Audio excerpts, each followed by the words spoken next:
দেখতে শুনতে পাচ্ছো? রেসপন্স করো। হ্যাঁ স্যার। ওকে। তো গতকালকের ক্লাসটা নিশ্চয়ই তোমরা সবাই করেছো। সবাই তো করোনি, আজকে ভিডিওটা আমি দিতেও দেরি করলাম। তো এটা দেখে নিও যারা ক্লাসটা গতকাল করোনি, কারণ পিওয়াইকিউগুলো অ্যানালিসিস হয়েছে এবং অসংখ্য নতুন কিছু কথা বলা হয়েছে যেগুলো খুবই গুরুত্বপূর্ণ। এবং যারা ফাঁকি মেরেছো তাদের তো আর বলার কিছু নেই। আর আমি যেহেতু দিতেও লেট করলাম ক্লাসটা, তোমরা হয়তো দেখার সুযোগও পেলে না। স্যার আমি করতে পারিনি কারণ আমার একটা মানে দূর সম্পর্কের রিলেটিভের শ্রাদ্ধা অনুষ্ঠানে গিয়েছিলাম। আচ্ছা আচ্ছা, তো দেখে নিও ক্লাসটা। বাট গতকালকের ক্লাস না করলেও যে খুব একটা অসুবিধে হবে তা নয়। বিশেষ করে অসুবিধার কথাটা কেন বলছি তার কারণ হচ্ছে আজ যে ক্লাসটি আমরা করতে চলেছি, যে টপিকটি নিয়ে আজ আমরা আলোচনা করব, সেই টপিকটির বেসিক যে আইডিয়া, এই বেসিক আইডিয়াটি আমরা গত 3-4টে ক্লাসে আলোচনা করে নিয়েছি। বেসিক আইডিয়াটি এখানে নতুন কিছু সংযোজন অবশ্যই আমরা করব, পার্টিকুলার একেবারেই এই মাল্টিকালচারালিজমের পার্সপেক্টিভ থেকে, এবং বিশেষ কতগুলো ইনফরমেশনস যেগুলো আমাদের নির্দিষ্টভাবে স্পেসিফিক, যেগুলো মাল্টিকালচারালিজম থেকেই জিজ্ঞেস করে বা জড়িত, সেগুলো আমরা অবশ্যই জানার চেষ্টা করব। বাট মেন থিমগুলো, মেন পয়েন্টসগুলো, থিমসগুলো গতকাল পরশু তার আগে এগুলো চর্চা হয়ে গেছে, চর্চা করেছি আমরা। বিশেষ করে আমরা লিবারেল থিওরি পড়েছি, আমরা সিভিক রিপাবলিকান থিওরি পড়েছি, আমরা আর একটা communitarian theory, most important theory, which is directly linked with multiculturalism. তো সেই থিওরিজগুলো যেহেতু আমরা পড়ে নিয়েছি, আজ আমাদের আলোচনার বিষয়বস্তুটি খুবই সহজ মনে হবে। যারা মন দিয়ে শুনেছো, শোনার সুযোগ পেয়েছো, তাদের জন্য আজকের আলোচনাটি খুবই সহজ হবে এবং ধরতে পারবে। তো যাই হোক, আজকে চেষ্টা করব অনেক বেশি ইনফরমেটিভ কথা বলার। কনসেপচুয়াল পার্টগুলো যেহেতু অনেকটা হয়েছে, ইনফরমেটিভ কথা বলার বেশি চেষ্টা করব, তার কারণ প্রচুর ইনফরমেশন এখান থেকে জানতে চায় এবং আমাদের জানতে হবে। বিকজ এটা না জানলে গ্লোবাল পলিটিক্সটা কীভাবে হচ্ছে, গ্লোবাল গ্লোবাল গ্লোবাল গ্লোবাল রাজনীতির যে ওয়েব, সেটা কোন দিকে গড়াচ্ছে, সেগুলো আমরা ধরতে পারবো না। সো শুধু গ্লোবাল পলিটিক্সটা নয়, আমাদের ন্যাশনাল পলিটিক্স, রিজিওনাল পলিটিক্স, এটাও বোঝার জন্য আমাদের কিন্তু এই থিওরিজগুলো খুব ভালো করে পড়তে হবে। বিশেষ করে ইন্টারন্যাশনাল পলিটিক্স, গ্লোবাল পলিটিক্সের কথা বলতে পারি। যাই হোক, তো দেখে কন্টেন্ট দেখে বুঝতেই পারছো, শুনেও বুঝে গেছো যে আজ আমরা মাল্টিকালচারালিজম আলোচনা করতে চলেছি, যেটা খুবই মানে সরাসরি যুক্ত রয়েছে আমাদের গত 4টে ক্লাস যে লেকচার হয়েছে সেগুলোর সঙ্গে। কি আলোচনা করেছি আমরা? সিটিজেনশিপ আলোচনা করেছি। সো সেই আলোচনাটির একটা এক্সটেনশন ফর্ম আমরা এখানে কিন্তু কাইন্ড অফ দেখতে পাবো। তো এখানে এটাও আমরা 2-3টে ক্লাসেই করার চেষ্টা করব। আমি ধরে ধরেই তোমাদের বলবো, 3টে ক্লাস লাগবে, এটাও ধরে ধরে বলবো। কতগুলো ইনফরমেশনস, এগুলো জানাটা খুবই দরকার, কারণ এগুলো বারবার পরীক্ষায় আসে। নোটটা এক্ষুনি করতে হবে, নোট করে ফেলে রাখা যাবে না। আমি বাংলাতেই বলবো, পড়াবো ইংরেজি, কিন্তু বলবো বাংলাতেই। সুন্দর করে লিখবে, দরকার হলে আমি ধীরে ধীরে বলবো।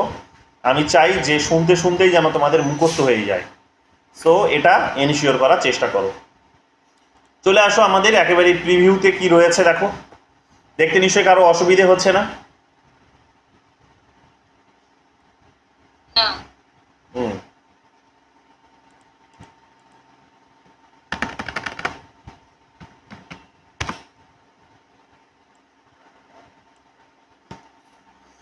দেখো আমাদের এখানে কতগুলো কথা, ইনফরমেশন, এগুলো ভালো করে নোট করো, এগুলো খুবই গুরুত্বপূর্ণ, এগুলোই পরীক্ষায় আসে। মাল্টিকালচারালিজমের আলোচনা, তাহলে বুঝতেই পারছো যে অনেকগুলো কালচারের কথা বলা হচ্ছে, অনেকগুলো কালচারসকে নিয়ে এমন একটা সমাজ ব্যবস্থা তৈরি করার কথা বলা হচ্ছে যে সমাজ ব্যবস্থার মধ্যে কি থাকবে, বা এমন এক ধরনের সিভিল এবং পলিটিক্যাল সোসাইটি তৈরি করার কথা বলা হচ্ছে, যে সিভিল এবং পলিটিক্যাল সোসাইটিতে একটা ইউনিটি বজায় থাকবে। আমরা এতদিন যে টার্মিনোলজিটা পড়ে এসেছি আমাদের ইন্ডিয়ান ডেমোক্রেসিতে, সেটা হচ্ছে ইউনিটি, ডাইভার্সিটি ইন ইউনিটি। ঠিক সেই আর্গুমেন্টটাই এখানে কিন্তু প্রয়োগ হয়। ইন্ডিয়া একটা কান্ট্রি, এমন একটা ডাইভার্সিটিতে পরিপূর্ণ একটা কান্ট্রি যেখানে এত বিভিন্ন জাতি, ধর্ম, বর্ণ, ভাষা, গোষ্ঠী এগুলো কিন্তু রয়েছে। তো গোটা বিশ্বের যে রাজনীতি তার একটা ছোঁয়া আমরা কিন্তু আমাদের ইন্ডিয়ান পলিটিক্সেই পাই, এবং যে কনসেপ্টগুলো, যে টার্মিনোলজিসগুলো এই পার্টিকুলার আইডিওলজিতে আজকে আলোচনা হবে, সেগুলো আমরা ইন্ডিয়ান কনস্টিটিউশনের পার্সপেক্টিভ থেকে ফেডারেলিজম পড়তে গিয়ে আমরা অলরেডি চর্চা করে এসেছি। যারা শোনোনি তাদের জন্য বিশেষ কোনো অসুবিধাও হবে না, চিন্তা করার কোনো বিষয় নেই, তোমরা বুঝতে পারবে। আমি বলবো আলাদাভাবেও আজকে বলবো কথাগুলো। তো বিশেষ করে যে টার্মিনোলজিটা আমরা পড়েছি, diversity in unity, diversity in unity, unity in diversity, unity in diversity শব্দটা আমরা পড়ে এসেছি। ইউনিটি ইন ডাইভার্সিটি, আজ আমরা পড়বো ডাইভার্সিটি ইন ইউনিটি, যে একতার মধ্যে কিভাবে কতগুলো বৈচিত্র্যতা থাকতে পারে। আমরা আমাদের ইন্ডিয়ান কনটেক্সটে দেখেছি কি, যে অনেকগুলো বৈচিত্র্য আছে, পার্থক্য আছে, সেই পার্থক্যগুলোর মধ্যে একতা রয়েছে। আর আজ আমরা তার উল্টোটা পড়বো, যে একতার মধ্যে কিভাবে সেখানে বৈচিত্র্যতা থাকতে পারে। মোটামুটি শুনতে একই রকমের লাগবে, বাট ছোট্ট একটু পার্থক্য আছে। তো সেটা আমরা আজ আলোচনা করব। তো মাল্টিকালচারের যখন কথা বলা হচ্ছে, তখন স্বাভাবিকভাবে বুঝতেই পারছো যে অনেকগুলো কালচারের কথা বলা হচ্ছে। এই অনেকগুলো কালচারসকে নিয়ে একটা সুন্দর সমাজ ব্যবস্থা বা একটা ইউনিটি তৈরি করার কথা বলা হচ্ছে, এবং ইউনিটির মধ্যে ডাইভার্সিটিসগুলো থাকবে, এই বৈচিত্র্যতা থাকবে। সে ভাষাগত হতে পারে, জাতিগত হতে পারে, ধর্মগত হতে পারে, সংস্কৃতিগত হতে পারে। সংস্কৃতির আমব্রেলা এই সমস্ত কিছুই চলে আসে যদিও, বাট আলাদাভাবে ওটাকে আমরা টার্মটা ইউজ করতে পারি। তো এখানে আমরা দেখতে পাবো যে এর যে ইতিহাস, এর ইতিহাসটার দিকে যদি তোমরা তাকাও, তাহলে দেখবে যে ইতিহাসটা হচ্ছে কিন্তু অটোমান এম্পায়ার যে ছিল, সেই অটোমান এম্পায়ারে আমরা কিন্তু এর ইতিহাসটা খুঁজে পাবো। অটোমান এম্পায়ারে দেখবে একটা বিশাল বড় সাম্রাজ্য, সেই সাম্রাজ্যের মধ্যে আমরা কি দেখছি, সেই অটোমান এম্পায়ারের বড় একটা সাম্রাজ্যের মধ্যে আমরা দেখছি যে বিভিন্ন জাতি সেখানে একত্রিত হয়েছে, বিভিন্ন কালচারের সেখানে কিন্তু একটা মিলন ক্ষেত্র দেখতে পাবো, যে একই ছাতার তলায় একই শাসকের শাসনে তারা কিন্তু শাসিত হচ্ছে। তো সেখানে যেভাবে তারা ধরে রাখার যে চেষ্টাটি করেছিল, তো ঠিক সেই রিফ্লেকশনসটা আমরা দেখতে পাবো কি, যে 16-17 সেঞ্চুরিতে এবং আমাদের বর্তমান দিনের যে 19, 20, 21 সেঞ্চুরিতেও কিন্তু এর রিফ্লেকশনসটা কিন্তু দেখতে পাওয়া যায়। এবং আমেরিকাতে এই রিফ্লেকশনসটা বিশেষভাবে তোমরা দেখতে পাবে, ইউরোপে এই রিফ্লেকশনসগুলো বিশেষভাবে কিন্তু নজরে আসে। আমরা প্রথম এই টার্মিনোলজিটা, যে মাল্টিকালচারালিজম, এই যে শব্দটি, এটাকে বলা হচ্ছে মাল্টিকালচারালিজম। এই যে মাল্টিকালচারালিজমের এই যে প্রথম শব্দটি আমরা প্রথম ব্যবহার করতে দেখলাম কোথায়? প্রথম আমরা এটাকে ব্যবহার করতে দেখলাম, বা এটাকে একটা কালচারাল ডাইভার্সিটির যে সমস্যাগুলো উঠে আসছিল সেটাকে আমরা অ্যাড্রেস করতে দেখলাম প্রথম, বা একটা বিভিন্ন যে অ্যাপ্রোচগুলো আছে কালচারের, যে বিভিন্ন তাদের যে নির্দিষ্ট বৈশিষ্ট্য আছে সেগুলোকে ট্যাকেল করতে দেখলাম আমরা কখন না, কানাডাতে প্রথম দেখেছি আমরা। কত সালে দেখেছি? 1965-এ আমরা প্রথম দেখেছি। তো কানাডাতে প্রথম এই শব্দটি প্রথম মডার্ন পিরিয়ডে যদি বলো তাহলে কিন্তু ব্যবহার হয়েছে কানাডাতে। কেন কানাডা? তার অন্যতম কারণ হচ্ছে যে প্রচুর আমেরিকান, প্রচুর ইউরোপিয়ান, প্রচুর সেখানে আমরা দেখতে পাবো যে ইন্ডিয়ান এবং আরও বিভিন্ন কন্টিনেন্টের মানুষরা সেখানে গিয়ে বসবাস করে, এবং তাদের নিজেদের অধিকারকে কেন্দ্র করে একটা বড় তারা আন্দোলন সংগ্রাম তারা চালিয়েছে। তো স্বাভাবিকভাবেই এটা প্রথম আলোচনায় উঠে এসেছে 1965-এ কানাডাতে। 1971-এ আমরা দেখতে পাবো কি, যে এটা একটা বাইলিঙ্গুয়াল ফ্রেমওয়ার্ক গঠন করা হয়, বাইলিঙ্গুয়াল একটা বহুভাষিক একটা কাঠামো তৈরি করা হয় বলতে পারো। সেখানে আমরা দেখতে পাবো কানাডাতে প্রথম তাদের মাল্টিকালচারালিজমের আইন আসে। কত সালে আইনটা আসে? 1988-এ। এই দুটো ইনফরমেশন খুব ভালো করে লিখে নাও, যে কানাডাতে প্রথম এই কালচারাল ডাইভার্সিটিকে ট্যাকলিং করার জন্য আমরা দেখতে পাবো কি, যে একটা ডিস্টিংটিভ অ্যাপ্রোচ হিসেবে এটাকে অ্যাডপ্ট করা হয়েছিল 1965-এ ফার্স্ট। আর সেকেন্ড হচ্ছে আমরা একটা বাইলিঙ্গুয়াল ফ্রেমওয়ার্ক এখানে অ্যাডপ্ট করতে দেখি, যেখানে আমরা দেখতে পাবো কি একটা মাল্টিকালচারাল আইন তারা তৈরি করেছিল 1988-এ, এবং সেখানে আমরা মাল্টিকালচারালিজমসকে কিন্তু প্রয়োগ হতে দেখেছি। এই দুটো প্রশ্ন খুবই ইনফরমেটিভ, গুরুত্বপূর্ণ প্রশ্ন, ভালো করে নোট করে নাও, পরীক্ষায় কিন্তু আসার সম্ভাবনা প্রবল। কানাডার পরে আমরা যেখানে দেখতে পাবো মাল্টিকালচারালিজমের আলোচনা শুরু হয়েছে সেটা হচ্ছে অস্ট্রেলিয়াতে। ঠিক এই একই পিরিয়ডের মধ্যে 1970s-এর ডিকেডসে। কানাডাতে 1965 মানে ওটাকে 60s-এর ডিকেডস বলতে পারি আমরা, আর অস্ট্রেলিয়াতে তোমরা দেখতে পাচ্ছ 1970s-এ। 1970s-এর যে ডিকেডস বা দশক, 1970-এর দশকে আমরা দেখতে পাবো অস্ট্রেলিয়াতে এই মাল্টিকালচারালিজমের আলোচনাটা কিন্তু সেখানেও কিন্তু উঠে এসেছে, তারাও কিন্তু সেটাকে নিয়ে তাদের মধ্যে যে বহু সংস্কৃতির যে ভাবনা, সেই ভাবনাগুলোকে তারাও কিন্তু জায়গা দিয়েছে, সেগুলোর প্রতি তারাও কিন্তু কমিটেড হয়েছে। এবং আমরা দেখতে পাবো যে 1990 সালের পর থেকে, 1990 সাল কেন, 1990 সালের পর থেকে আগে বলি যে 1990 সালের পর থেকে এই শব্দটি এখানে কিন্তু ওয়াইডার পলিটিক্যাল ডিবেটের একটা বিষয় হিসেবে উঠে এসেছে, মানে একটা বহুল একটা রাজনৈতিক বিতর্কের একটা বিষয় হিসেবে কিন্তু উঠে এসেছে, যে গোটা বিশ্ব জুড়ে এটা নিয়ে একটা বিতর্ক শুরু হয়েছে, একটা আলোচনা চলছে, বিতর্ক চলছে যে মাল্টিকালচারালিজম বলতে কি বোঝায়, মাল্টিকালচারকে কিভাবে রক্ষা করা যেতে পারে এবং কেনই বা রক্ষা করা যেতে পারে। এবং আমরা দেখতে পাবো যে কেনই বা 1990s ডিকেটসে এসে আলোচনা হচ্ছে এবং হওয়া উচিত এবং এটাকে জায়গা দেওয়া উচিত, সেই সমস্ত ডিবেটসগুলো এবং কি লাভ হবে কি ক্ষতি হবে সেই সমস্ত বিষয়গুলো, মাল্টিকালচারালিজমের যে সব যে লাভ আছে তা নয়, অনেকগুলো ক্ষতিও আছে তার। তো সমস্ত কিছুকে এখানে পজিটিভ নেগেটিভ দিক থেকে এগুলো কিন্তু ভাবনা চিন্তা করার একটা কিন্তু স্কোপ তৈরি হয় এই 1990s ডিকেটসে, যেটা একটা ওয়াইডার পলিটিক্যাল ডিবেটসের জায়গা দখল করেছিল বা অ্যারেনা দখল করেছিল। কেন 1990s? গত ক্লাসেও তোমাদের আমি বলেছি 1990s তার অন্যতম কারণ হচ্ছে 1980s ডিকেটসে অলরেডি এবং বিশেষ করে 90-এর দশকে যে মাল্টিকালচারালিজম এবং একটা বিশেষ জায়গা দখল করছে due to the globalization.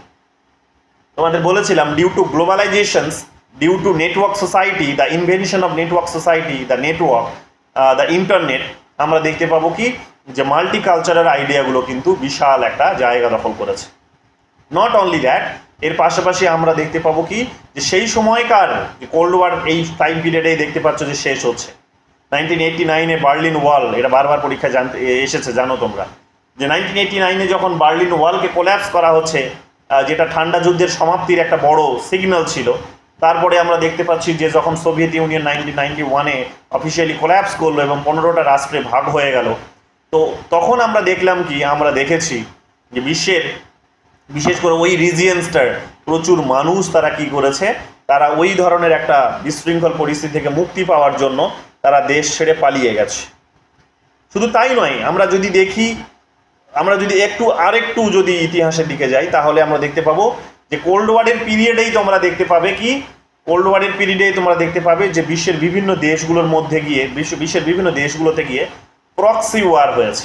Proxy war টার্মিনোলজিটা ভালো করে মাথায় রাখবে। প্রক্সি ওয়ার, প্রক্সি ওয়ারটা কি? প্রক্সি ওয়ারটা হচ্ছে এটাই যে নিজের ভূখণ্ডে যুদ্ধ করব না, অন্যের ভূখণ্ডে গিয়ে যুদ্ধ করব, অন্যের ল্যান্ডে গিয়ে যুদ্ধ করব, ওয়ার করব। সোভিয়েত ইউনিয়ন যেমন আফগানিস্তানে করেছে, আমেরিকা যেমন হচ্ছে ইরানে করেছে, বিভিন্ন দেশগুলিতে তোমরা দেখতে পাবে যে বিভিন্ন মিডল ইস্টের কান্ট্রিজগুলো, আফ্রিকার কান্ট্রিজগুলো, এশিয়ার কান্ট্রিজগুলিতে গিয়ে তারা যুদ্ধ করেছে। কিউবাতে যে একটা টেনশনসের জায়গা তৈরি হয়েছিল। তো বিভিন্ন প্রক্সি ওয়ার, এগুলোকে বলা হচ্ছে ছায়া যুদ্ধ বা প্রক্সি ওয়ার, যে তার নিজের দেশে সেই যুদ্ধটা হচ্ছে না, অন্য দেশে হচ্ছে এবং দুটো আলাদা শক্তি সেখানে লড়াই করছে। তো যখন এই ধরনের টেনশনসগুলো যখন কাজ করেছে, যখন যুদ্ধের পরিস্থিতি হয়েছে দুটো বড় শক্তির মধ্যে, একটা হচ্ছে লিবারেল পাওয়ার আর একটা হচ্ছে সোশ্যালিস্ট পাওয়ার। লিবারেল পাওয়ারের লিডার হচ্ছে আমেরিকা, সোশ্যালিস্ট পাওয়ারের লিডার হচ্ছে সোভিয়েত ইউনিয়ন।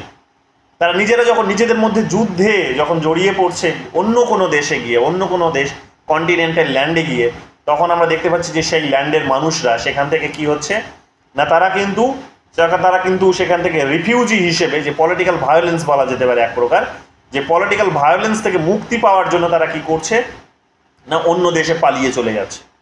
অন্য দেশে তারা পালিয়ে চলে যাচ্ছে, অর্থাৎ তারা রিফিউজি হিসেবে কিন্তু অন্য দেশে চলে যেতে বাধ্য হচ্ছে। আমরা দেখেছি এই ঘটনাগুলো। তো এগুলোর ইতিহাস এবং 90 সালে আরও বিশেষ করে গ্লোবালাইজেশনের কারণে, যেখানে আমরা ইকোনমিক গ্লোবালাইজেশনস দেখতে পেলাম, এবং শুধু ইকোনমিক গ্লোবালাইজেশনস নয়, তার সাথে সাথে ইকোনমির এই এক্সপেনশনের সাথে সাথে ইকোনমিক এই ট্রান্সন্যাশনাল বা ক্রস বর্ডার একটা কনসেপ্ট গড়ে ওঠার সাথে সাথে আমরা দেখতে পাবো কি যে নতুন নতুন আইডিয়াগুলো জেনারেট হলো, এবং তার মধ্যে একটা নতুন আইডিয়া হচ্ছে মাল্টিকালচারালিজমের আইডিয়া। যে মানুষ ইকোনমিক বিভিন্ন বেনিফিটের কারণে তাদের হাই স্যালারি পাওয়ার জন্য বা হ্যান্ডসাম স্যালারি পাওয়ার জন্য তারা কি করছে, এই দেশের ল্যান্ডকে তারা অতিক্রম করছে, নিজেদের দেশের ল্যান্ডকে তারা অতিক্রম করে অন্য দেশে চলে যাচ্ছে। অর্থাৎ কোথায় যাবে? অবভিয়াসলি যেখানে অপরচুনিটিস বেশি আছে, তো যেখানে ইন্ডাস্ট্রিজ বেশি আছে, যেখানে নতুন নতুন জব সেক্টরস তৈরি হয়, যাদের কাছে ক্যাপিটালস আছে, যাদের নতুন নতুন ইনোভেশনস করার অপরচুনিটিস আছে বা করতে পারে তারা, সেই ক্যাপাবিলিটি তাদের আছে, তো সেই সমস্ত দেশগুলোর কথা বলা হচ্ছে। কোন দেশ এগুলো? এই দেশগুলো হচ্ছে ইউরোপ, এই দেশগুলো হচ্ছে আমেরিকার মতো দেশ, ইউরোপের বিভিন্ন দেশ এবং আমেরিকা এবং কানাডা সেখানে আছে এবং আরও অন্যান্য দেশগুলো আছে। এশিয়ারও যারা এশিয়ান টাইগার্স হিসেবে কনসিডার হচ্ছে তাদের কথা বলা যেতে পারে। তো বিশ্বের বিভিন্ন দেশগুলিতে আমরা দেখতে পাবো কি যে প্রচুর পরিমাণে মানুষ তারা ইকোনমিক বেনিফিটের কারণে তারা কিন্তু যখন চলে যাচ্ছে যখন তারা মাইগ্রেট করছে, তারা যখন ইমিগ্রেশন হিসেবে কিংবা মাইগ্রেশন হিসেবে কিংবা তারা যখন সেখানে রিফিউজি হিসেবে যখন প্রবেশ করছে, তখনই আমরা দেখতে পাচ্ছি কি যে নতুন একটা আইডিয়া জেনারেট করছে, যে আইডিয়াটির নাম হচ্ছে মাল্টিকালচারালিজমের আইডিয়া, বহু সংস্কৃতিবাদের একটা ধারণা। যে তারা শুধু সেখানে নিজেরা যাচ্ছে না, তারা যাওয়ার সাথে সাথে তারা শুধু তাদের ইকোনমিক বেনিফিটের কারণেই যাচ্ছে না, বা শুধু ইকোনমির ভাবনা থেকেই যে সেখানে যাচ্ছে এবং ইকোনমির সেই ভাবনাটিকেই ক্যারি করছে তা নয়। তার সাথে সাথে তারা কি ক্যারি করছে, তার সাথে সাথে তারা ক্যারি করছে তার ইতিহাস, তার সাথে তারা ক্যারি করছে তার বিভিন্ন সামাজিক সংস্কৃতি, তার সাথে সে ক্যারি করছে তার ভাষা, তার সাথে সে ক্যারি করছে তার নির্দিষ্ট ধর্ম, তার সাথে সে ক্যারি করছে তার নির্দিষ্ট কিন্তু খাদ্যের অভ্যাস। এই সমস্ত গুলোকে সে কিন্তু ক্যারি করছে, সে নিয়ে যাচ্ছে সেই দেশে বহন করে। তো স্বাভাবিকভাবেই আমরা দেখতে পাবো কি যে সেই সংস্কৃতিগুলোকে এখানে স্বীকৃতি দেওয়ার একটা কিন্তু কনসেপ্ট কিন্তু গড়ে উঠতে শুরু করলো এই 1990-এর দশকে। এটা ওয়াইডার একটা ডিবেট, একটা পলিটিক্যাল ডিবেটের একটা ডিসকোর্সের জায়গা কিন্তু সেই সময় তৈরি করে দিল। এটা আমরা দেখতে পাবো। কি বলেছে এখানে বললাম তোমাদের যে আইডিওলজিক্যাল ডিবেট হিসেবে এটা অত্যধিক বেশি উঠে এসেছে এই সময়, এই অ্যারেনাতে আমরা দেখতে পাবো যে এখানে আমরা দেখতে পাবো যে কালচারাল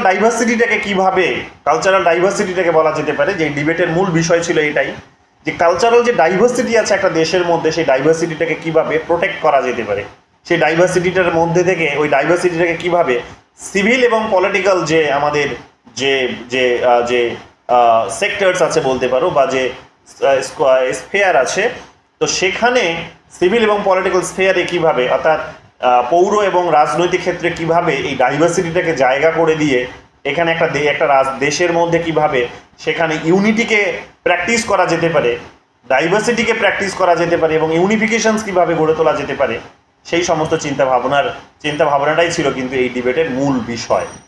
তো আমরা দেখতে পাবো কি যে সিভিক এবং পলিটিক্যাল ক্ষেত্রে এটাকে কিভাবে ডাইভার্সিটিসগুলোর মধ্যে কিভাবে ইউনিটি নিয়ে আসা যায় এবং সেটা কিভাবে ওই দেশের মধ্যে যে অস্থিরতার পরিবেশ তৈরি হচ্ছে, নতুন যে একটা সামাজিক টেনশনস তৈরি হচ্ছে, সেই টেনশনসগুলোকে কিভাবে দূর করা যায় এবং যারা এখানে এসেছে, যাদেরকে নিয়ে আসা হয়েছে, তাদেরকে কিভাবে ধরে রাখা যায়, সেটা কিন্তু বোঝার একটা চেষ্টা করেছে এই মাল্টিকালচারাল কিন্তু থিওরি, এবং তার কতগুলো সলিউশনও দেওয়ার তারা চেষ্টা করেছে এবং এর লাভ ক্ষতির কিন্তু হিসাবটাও এরা কিন্তু করেছে।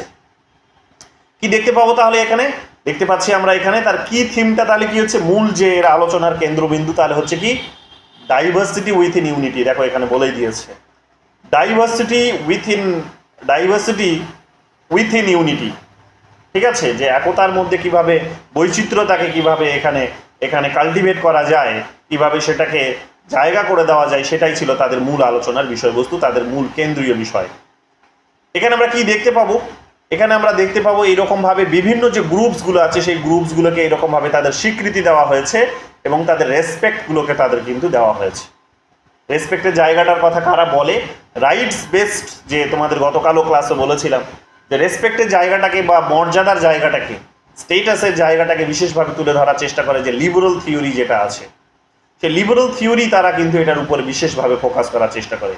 লিবারেল থিওরি ইন্ডিভিজুয়াল রাইটসের উপর কেন্দ্র করে তারা এটাকে এগিয়ে নিয়ে যাওয়ার কথা বলে বা এটাকে কমপ্লাই করার কথা বলে। অন্যদিকে রেকগনিশনসের কথা বলে আমরা কাদের দেখতে পাবো? যারা কমিউনিটারিয়ান থিওরিস্ট আছে, তারা যে গ্রুপগুলো, যে আলাদা আলাদা যে গ্রুপ আছে, তাদের যে নির্দিষ্ট যে বিভিন্ন যে সাংস্কৃতিক গ্রুপ আছে, তাদের নিজেদের যে সংস্কৃতি আছে, সেই সংস্কৃতিগুলোকে এখানে কি করা দরকার? এখানে স্বীকৃতি দেওয়া দরকার, রাষ্ট্রের তরফ থেকে এই স্বীকৃতিটা পাওয়া যাবে। তো আমরা দেখতে পাবো, যেটা বললাম যে কানাডাতে প্রথম কত সালে বললাম? কানাডাতে প্রথম এখানে বললাম 1988-এ প্রথম আমরা এই পদক্ষেপটা দেখতে পেয়েছি, যে তারা সেখানে মাল্টিকালচারাল অ্যাক্ট নিয়ে এসেছিল, যেখানে বাইলিঙ্গুয়াল ফ্রেমওয়ার্ক হিসেবে সেটাকে কনসিডার করা হয়েছে।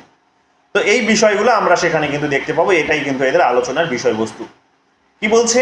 এরা বলার চেষ্টা করে যে এই মাল্টিকালচারালিজমের বেসিক আর্গুমেন্ট হচ্ছে এটাও, যে এরা বিভিন্ন যে বিশ্বাস আছে, বিভিন্ন যে মূল্যবোধগুলো আছে, সেই বিশ্বাস মূল্যবোধগুলো গ্রুপ এবং ইন্ডিভিজুয়ালস দুটোরই, যে ব্যক্তির এবং হচ্ছে যে গ্রুপের বা কমিউনিটির বা কমিউনাল লাইফের, তাদের তো ইন্ডিভিজুয়াল এবং গ্রুপে তাদের নিজেদের যে বিশ্বাস, তাদের নিজেদের যে মূল্যবোধ, তাদের নিজেদের যে সমস্ত বিষয়বস্তুগুলো আছে সেগুলোকে স্বীকৃতি দেওয়ার কথা, অ্যাকনলেজ করার কথা কিন্তু তারা বলে, এটা আমরা দেখতে পাবো। এবং বিভিন্ন যে কালচারসগুলো আছে, সংস্কৃতিগুলো আছে, বিভিন্ন যে সংস্কৃতিগুলো আছে সেই সংস্কৃতিগুলোকে প্যারালালি তারা কি করার চেষ্টা করে, সংরক্ষণ করার চেষ্টা করে, প্রোটেক্টেড করার চেষ্টা করে, প্রোটেক্ট এবং স্ট্রেংথেন করার চেষ্টা করে, যে তাকে সংরক্ষণ করতে হবে প্লাস তাকে শক্তিশালী করতে হবে। এবং তাকে প্রোটেক্ট এবং সংরক্ষণ করার মধ্য দিয়ে কি হতে পারে, একটা দেশের উন্নতি হতে পারে। আজকে আমেরিকানসরা যদি ভেবে থাকে যে আজকে ইন্ডিয়ানসদের তারা তাড়িয়ে দিয়ে তারা নিজেদের ইকোনমিক প্রোগ্রেস করতে পারবে, তাহলে তারা কিন্তু ভুল ভাবনায়, তারা ভুল জীবনযাপন করছে, বা তারা কিন্তু একটা অলীক স্বপ্ন দেখছে। আজকে যদি ইউরোপিয়ানসরা ভেবে থাকে যে আফ্রিকান এবং ইন্ডিয়ানস যারা আছে বা চাইনিজ যারা আছে, কিংবা যদি আজকে আমেরিকানসরাই ভেবে থাকে যে ব্ল্যাক যারা আছে তারা বিভিন্ন সময় বিভিন্ন দেশ থেকে এসে, আমি বলবো কে কোন দেশ থেকে গেছে এগুলো নোট করে নেবে, পরীক্ষা আসতে পারে, কারণ এগুলো কিন্তু পরীক্ষা আসছে আজকাল দেখছি আমরা স্টেটে, ওয়েস্ট বেঙ্গল স্টেটে পরীক্ষায় খুব দিচ্ছে এগুলো।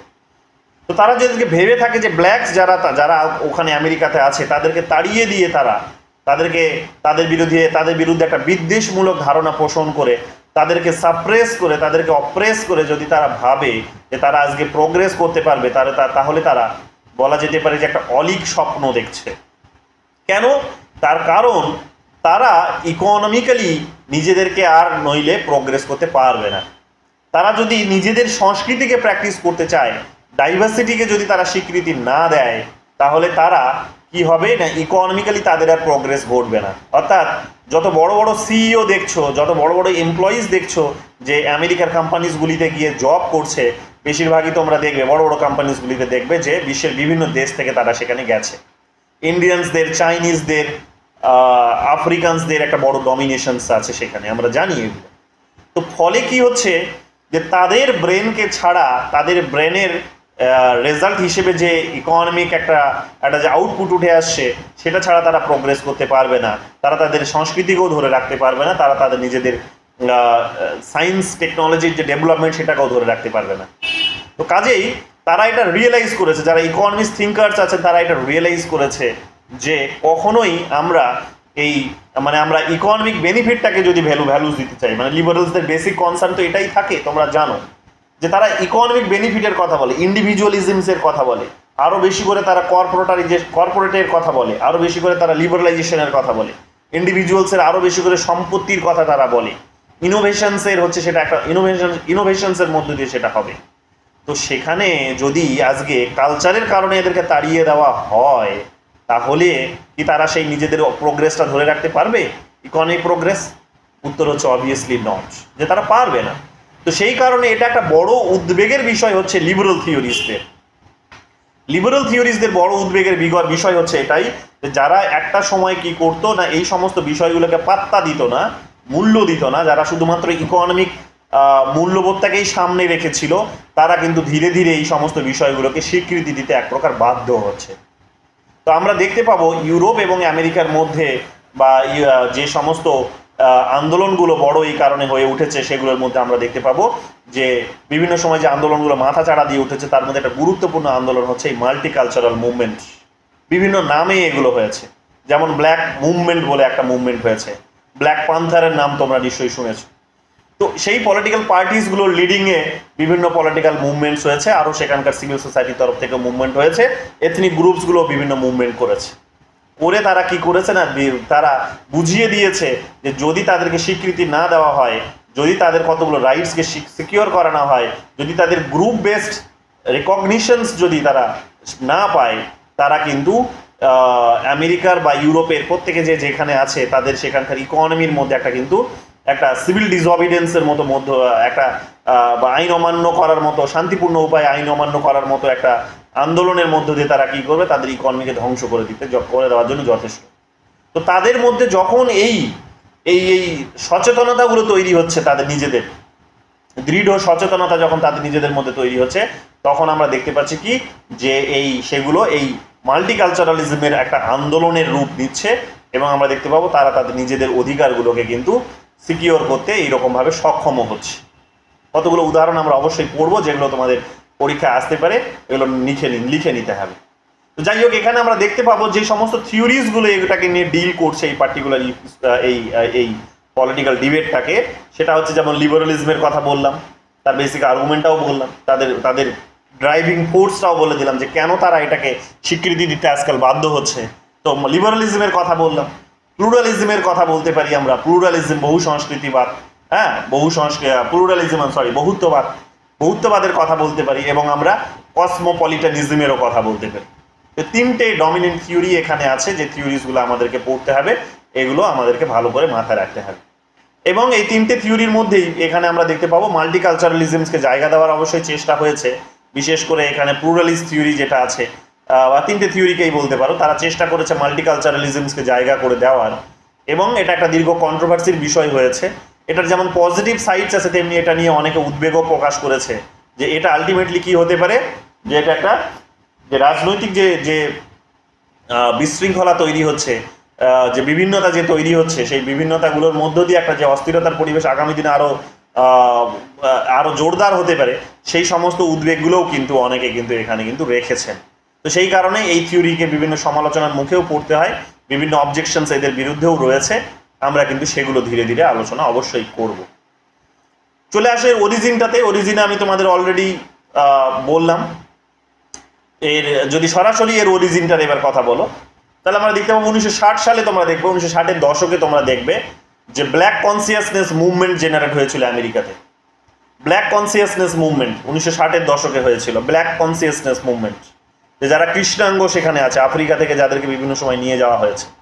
তো সেই ব্যাক টু আফ্রিকা মুভমেন্ট এখানে একটা কিন্তু হয়েছিল। তো সেই মুভমেন্ট থেকে আমরা দেখতে পাবো কি এটা তার শক্তি সঞ্চয় করেছে, এই থিওরিটা তার শক্তি সঞ্চয় করেছে, বা এর রুটটা আমরা বলতে পারো মডার্ন পিরিয়ডে আমরা এসে খুঁজে পেতে পারি। তো 1960s-এর ডিকেটসে আমরা দেখতে পাবো ব্যাক টু আফ্রিকা মুভমেন্ট, যেটা আমেরিকার মাটিতে আছড়ে পড়েছিল। তো সেখানে আমরা দেখতে পাবো কি যে সেই মুভমেন্টের মধ্য দিয়ে এখানে এই থিওরিটার একটা বড় অরিজিন কিন্তু হয়েছে। এখানে এই মুভমেন্টটিকে যিনি লিড করেছিলেন, গুরুত্বপূর্ণ একটা ভূমিকা পালন করেছিলেন, তিনি হচ্ছেন, এখানে আমি বলবো তার নাম হচ্ছে মার্কাস গার্ভে। মানে এনার দ্বারা ইন্সপায়ার হয়েছিলেন, ইনি একজন বড় অ্যাক্টিভিস্ট ছিলেন। তো মার্কাস গার্ভে তিনি একজন এই ব্ল্যাকদের রাইটস নিয়ে বিভিন্ন সময় বিভিন্ন কথা বলেছেন। তো আমরা দেখতে পাবো তার দ্বারা ইন্সপায়ার হয়ে এই আন্দোলনটি কিন্তু সংগঠিত হয়েছে আমেরিকার মাটিতে। সেখানে যে ব্ল্যাকসরা আছে, সেই ব্ল্যাকসরা নিজেদের বিভিন্ন বৈষম্যের বিরুদ্ধে তারা রুখে দাঁড়িয়েছে। তারা যেমন লকডাউনের পিরিয়ডেও তোমরা একটা বড় মুভমেন্ট দেখলে, একজন পুলিশ অফিসার, সেখানে তোমরা দেখলে যে ব্ল্যাক লাইভ ম্যাটার্স বলে একটা মুভমেন্ট হয়ে গেল, তোমরা নিশ্চয়ই নোটিশ করেছো, সেখানে সোশ্যাল মিডিয়াতে যারা অ্যাক্টিভ ছিলে সেই সময় ভালো করে নিশ্চয়ই দেখেছো ব্ল্যাক লাইভ ম্যাটার্স, যে একজন পুলিশ অফিসার, সাদা চামড়ার পুলিশ অফিসার, তিনি একজন কৃষ্ণাঙ্গ মানুষকে, হয়তো কোনো একটা ছোটোখাটো অপরাধ করেছে সে, আমি এক্স্যাক্ট ভুলছি কি অপরাধ করেছিল, তো তাকে হাঁটু দিয়ে তার গলাটাকে এমনভাবে চেপে ধরেছে তাকে অ্যারেস্ট করার জন্য, এবং তো সেভাবেই মারা গেছে। মানে সেই রকমই এক পর্যায়ে সে মারা গেছে। তো সেটা যখন সোশ্যাল মিডিয়াতে আছড়ে পড়ে, আমরা দেখেছি যে বিশাল বড় একটা মুভমেন্ট সেখানে হয়েছে, আমেরিকার রাস্তায় আগুন জ্বলেছে। তো এই ধরনের আমরা যেগুলো একেবারে ইন্ডিয়ান মুভমেন্টে আমরা যেই ধরনের চরিত্র দেখতে পাই, আমেরিকার মুভমেন্টেও আমরা ঠিক একই চরিত্র দেখতে পেলাম। তো সেগুলো বুঝিয়ে দিচ্ছে যে তারা কিন্তু নিশ্চুপ নেই। তো এগুলো আলটিমেটলি কি করছে না, এই থিওরিটাকে কিন্তু আরো উৎসাহ যোগাচ্ছে, আরো বড় হতে সাহায্য করছে, এটা আমরা এখানে দেখতে পাবো। ব্ল্যাক পলিটিক্স এটা নিয়ে এইরকম ভাবে হয়েছে, এবং একটা গ্রেটার প্রমিনেন্স বলতে পারো এইরকম ভাবে অর্জন করেছে 1960-এর দশকে। এবং এটার থেকে কি করা হয়েছে, এই জায়গা থেকে তারা পলিটিক্যাল তাদের যে সিস্টেম, সেটাকে তাদের নিজেদের যে পলিটিক্যাল সিস্টেম, তাদের ইকোনমিক সিস্টেম, কালচারাল সিস্টেম, সেগুলোর মধ্যে একটা রিফর্মও নিয়ে আসার চেষ্টা করেছে তারা। এবং এই মুভমেন্টটিকে একটা স্তব্ধ করার বা একটা জায়গায় কিন্তু শান্ত করারও চেষ্টা কিন্তু হয়েছে, এগুলো আমরা কিন্তু দেখতে পাবো। তো যাই হোক, এইরকম ভাবে আমরা দেখতে পাবো কি যে সেই সময় আমেরিকার মাটিতে সিভিল রাইটস স্ট্রাগল হয়েছে, যে স্ট্রাগলসগুলোর মধ্য দিয়ে আমরা কি দেখতে পাচ্ছি যে তারা কিন্তু তাদের নিজেদের যে অধিকার, সেই অধিকারগুলো কিন্তু সেখানকার যে ব্ল্যাক যারা আছে, এথনিসিটি যারা আছে, তারা কিন্তু অর্জন করে নিয়েছে বা করছে এইরকম ভাবে। তো আমরা দেখতে পাবো যে ইউএসএতে এটা বিশেষ করে ইউরোপে সেই সময় তোমরা দেখতে পাবে যে মার্টিন লুথার কিং 1929 থেকে 68 সালের মধ্যে যে সমস্ত রিফর্মসগুলো নিয়ে এসেছিলেন, সেই রিফর্মসগুলো কিন্তু গুরুত্বপূর্ণ ভূমিকা পালন করেছে। তাদের নিজেদের যে স্বীকৃতি, তাদের নিজেদের যে জাতিগত স্বীকৃতি, তাদের নিজেদের যে একটা ডিস্টিংটিভ কালচার আছে, সেই কালচারটিকে রেকগনাইজ করার জন্য একটা গুরুত্বপূর্ণ ভূমিকা পালন করেছিলেন মার্টিন লুথার কিং 1929 থেকে 68 পর্যন্ত। এগুলো একটু ভালো করে মনে রেখো।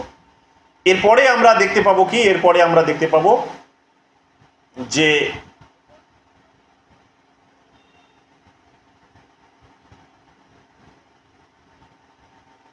না, এখানে আমরা দেখতে পাবো বেসিক্যালি মার্টিন লুথার কিং এর কথাটা আমি তোমাদের একটু করলাম, উল্টোটা বললাম। আর মার্টিন লুথার কিং এর ইস্যুটা হচ্ছে যে তিনি সেই সময় মানে ভোটের যে অধিকার, সেই অধিকারটি এক্সটেন্ড করেছিলেন। ভোটের যে অধিকারটি ছিল, সেই অধিকারটিকে তিনি এক্সটেন্ড করেছিলেন, কিন্তু সাদা চামড়ার মানুষদেরকে সেটা দেওয়া হয়েছিল, কালো চামড়ার মানুষদেরকে তিনি সেটা দেননি।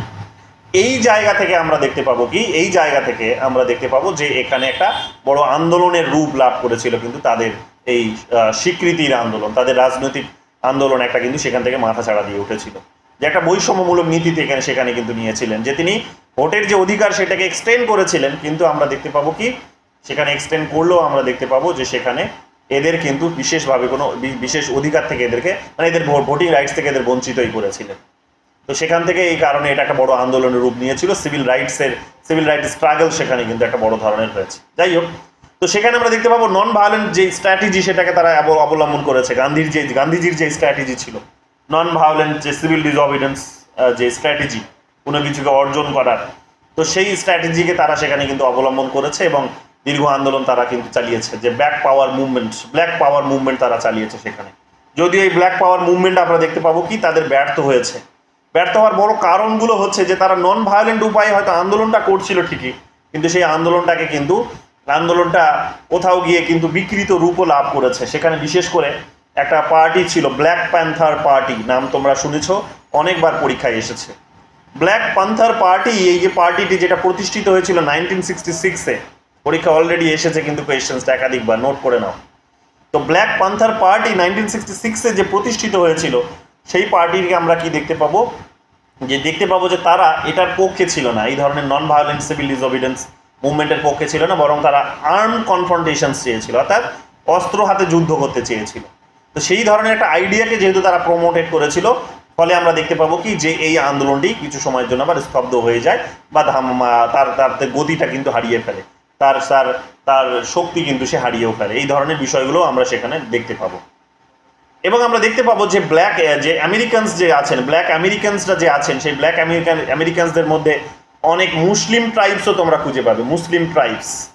মুসলিম ট্রাইবসরাও সেখানে তোমরা দেখতে পাবে কি যে এই আন্দোলনের সঙ্গে জড়িত ছিল, এবং এরাও চেষ্টা করেছে এক প্রকার কি এদের সঙ্গে জড়িত হয়ে সেপারেটিস্ট যে আন্দোলন, যে বিচ্ছিন্নতাবাদী যে আন্দোলন সে আমেরিকার মাটিতে, সেটাও কিন্তু তারা সঞ্চালিত করেছিল।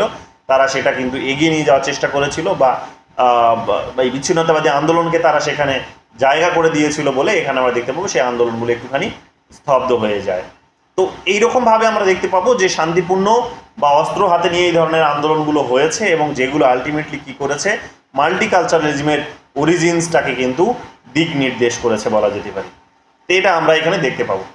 1960s এবং আর্লি 70s ডিকেডসে তোমরা দেখতে পাবে কি যে এই ধরনের পলিটিক্যাল অ্যাসার্টিভনেস মানে হচ্ছে রাজনৈতিক যে রাজনৈতিক দৃঢ় চেতনা দেখবে তোমরা এইরকমভাবে কি হচ্ছে জাগ্রত হচ্ছে। বিভিন্ন যে মাইনরিটি গ্রুপসগুলো আছে দেশের মধ্যে, সেই গ্রুপসগুলোর মধ্যে রাজনৈতিক দৃঢ় চেতনা সঞ্চারিত হচ্ছে। তারা তাদের নিজেদের রাজনৈতিক অধিকার সম্পর্কে সচেতন হচ্ছে। যখন হচ্ছে তখন আমরা দেখতে পাবো কি যে এটা এই সময় বিভিন্ন, যেহেতু অনেকগুলো মাইনরিটিসদের মধ্যে অনেক এথনিক গ্রুপস ছিল, তো এথনিক কালচারাল ন্যাশনালিজমেরও একটা সেই ধরনের কি হয় একটা ইমোশনস কিন্তু উঠে আসতে শুরু করে। এথনো কালচারাল ন্যাশনালিজম যেটা বলা হয়, যে ওই এথনিসিটিগুলো, জাতিগোষ্ঠীগুলো তাদের নিজেদের যে ভাবনা, জাতীয়তাবাদের ভাবনা, ঠিক সেই জাতীয়তাবাদী ভাবনাগুলোকেও তারা কিন্তু সামনে নিয়ে আসতে শুরু করে। এবং আমরা দেখতে পাবো এগুলো মোটামুটিভাবে সেই সময় ওয়েস্টার্ন যে ইউরোপ আছে এবং নর্থ যে আমেরিকা আছে, সেখানে ওয়েস্টার্ন ইউরোপ এবং নর্থ আমেরিকার বিভিন্ন জায়গাতে কিন্তু এই ধরনের পলিটিক্যাল অ্যাসার্টিভনেস কিন্তু মাথা চাড়া দিয়ে উঠেছিল। আমরা দেখতে পাবো যে এগুলো বিশেষ করে দেখতে পাওয়া যাবে, যেমন হচ্ছে যে ফ্রান্সে যারা হচ্ছে কানাডাতে যারা হচ্ছে ফ্রেঞ্চ স্পিকিং যে সমস্ত কিউবেক যারা আছে, যারা ফ্রেঞ্চ স্পিকিং কিউবেক যারা কানাডাতে বসবাস করে, তাদের মধ্যে এই ভাবনাগুলো দেখতে পাবো। এরাও হচ্ছে একটা এথনিসিটি, এরাও একটা গ্রুপ কানাডাতে, যে তারা ফরাসি ভাষায় কথা বলে, তারা ফ্রেঞ্চ ভাষায় কথা বলে। তো তারা ফরাসি ভাষায় কথা বলে। এই ধরনের মানুষদের মধ্যেও যে সাপ্রেশনস তারা যে হচ্ছিল, অপ্রেসড হচ্ছিল, তো সেই জায়গা থেকে তারা নিজেদের এথনো কালচারাল ন্যাশনালিজমের ইমোশনসকে তারা কিন্তু বেস করে নিজেরা প্রতিবাদ করতে শুরু করে। এবার শুধু তাই নয়, এরপরে আমরা দেখতে পাবো স্কটিশ এবং ওয়েলসে তোমরা দেখতে পাবে, তোমরা এই স্কটিশ এবং ওয়েলস ন্যাশনালিজমের আইডিয়াগুলোও তোমরা দেখতে পাবে ইউকেতে মাথা চাড়া দিয়েছে। তোমরা দেখতে পাবে যে স্পেন কার্সিকা ইন কি বলছে, separatist movement in Catalonia and the Basque arena in Spain, Corsica in France, অর্থাৎ এই সমস্ত দেশগুলিতে তোমরা দেখতে পাবে যে এই সমস্ত মুভমেন্টসগুলো কিন্তু মাথা চাড়া দিয়ে এসেছে। এবং তোমরা দেখবে বেলজিয়ামে দেখবে ফ্লান্ডার্স, এরা কিন্তু সেপারেটিস্ট মুভমেন্ট বা যেটাকে বলা হয় বিচ্ছিন্নতাবাদী আন্দোলন, সেই আন্দোলনটাও কিন্তু এরা কিন্তু চালিয়ে গেছে। তো শুধু একটা দেশে নয়, শুধু আমেরিকাতে নয়, ইউরোপের বিভিন্ন দেশগুলিতে বিভিন্ন গ্রুপসগুলো এথনিক যে কালচারাল যে ন্যাশনালস আছে, তারা কিন্তু এই ধরনের বা এথনিসিটি যারা আছে, তারা কিন্তু নিজেদের অধিকার নিয়ে কিন্তু বিভিন্ন বিচ্ছিন্নতাবাদী আন্দোলন কিন্তু তারা চালিয়েছে।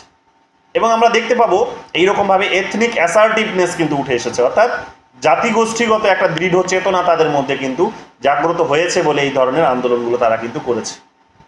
যেমন আমরা দেখতে পাবো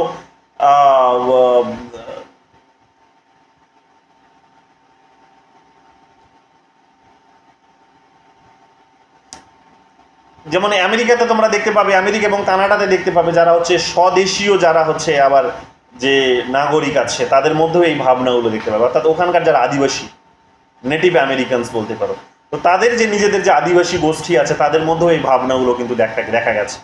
অস্ট্রেলিয়াতেও তোমরা দেখতে পাবে অ্যাবরিজিনাল পিপলস যে আছে, একটা বড় একটা গ্রুপ, তারা সেখানে এথনিসিটি, তো তাদের নিজেদের স্বাধীনতার অধিকার নিয়েও তারা কিন্তু এইরকমভাবে আন্দোলন চালিয়েছে। নিউজিল্যান্ডে তোমরা দেখবে মাউরিস বলে যারা আছে, যে এথনিক গ্রুপস আছে, তারাও কিন্তু এই সেপারেটিস্ট মুভমেন্টে অংশগ্রহণ করেছে তাদের নিজেদের দেশে। তো এইরকমভাবে বিশ্বের বিভিন্ন দেশগুলিতে, বিশেষ করে ইউরোপ এবং আমেরিকার দেশগুলিতে তোমরা এই ধরনের গ্রুপগুলোকে আন্দোলন করতে কিন্তু তোমরা দেখতে পাবে। এবং এগুলোই আলটিমেটলি কি করতে বাধ্য করেছে এইরকমভাবে যে বিভিন্ন দেশগুলিকে অফিসিয়ালি মাল্টিকালচারালিজমের পলিসিসগুলোকে অ্যাডপ্ট করতে বাধ্য করেছে। এবং তারই একটা বড় সংযোজন হচ্ছে, আমরা দেখলাম কানাডাতে 1988-এ মাল্টিকালচারাল অ্যাক্ট তৈরি হয়েছে, ঠিক আছে। এবং এটাই ছিল একটা ক্লাসিক এক্সাম্পল বলা যেতে পারে। এটা ক্লাসিক এক্সাম্পলস যে কি করতে হবে না, এই আন্দোলনগুলোকে যদি থামাতে হয়, তাহলে এরা যে কারণে আন্দোলন করছে, নিজেদের স্বীকৃতির দাবিতে, নিজেদের অধিকারের দাবিতে, সেই দাবিগুলোকে পূরণ করতে হবে। এবং আলাদাভাবেই এদের কমিউনিটি ভিত্তিক এদের এই নাগরিকতার কনসেপ্ট, যেটা আমরা গতকালকের ক্লাসে, তার আগের ক্লাসে পড়েছি, এই নাগরিকতা, এই কমিউনিটি ভিত্তিক নাগরিকতার কনসেপ্ট বা এথনিসিটি ভিত্তিক নাগরিকতার কনসেপ্ট, এবং তাদের জন্য আলাদা কতগুলো অ্যাফার্মেটিভ অ্যাকশনস, কতগুলো বিশেষ সুযোগ সুবিধা, তার ব্যবস্থা কিন্তু করতে হবে। এগুলো আমরা দেখতে পাবো। অর্থাৎ আমেরিকাতে দেখবে ব্ল্যাকসদের জন্য রিজার্ভেশনস আছে, মানে শুধু ইন্ডিয়াতে রিজার্ভেশন নেই, আমেরিকাতেও দেখবে তোমরা রিজার্ভেশন আছে। তো বিশ্বের বিভিন্ন দেশগুলিতে তাদের নিজেদের যে মাইনরিটি গ্রুপসগুলো আছে, যারা মেজরিটির যে শাসন, মেজরিটিদের যে ডমিনেশন, সেই ডমিনেশনে যারা মাথা তুলে দাঁড়াতে পারছে না, তো সেখানে তাদের জন্য কিন্তু আলাদাভাবে এইরকমভাবে কি করা হয়েছে, কতগুলো অধিকারকে স্বীকৃতি দেওয়া হয়েছে, কতগুলো এখানে তাদেরকে কিন্তু তাদের জন্য ওয়েলফেয়ার পলিসির ব্যবস্থা করা হয়েছে।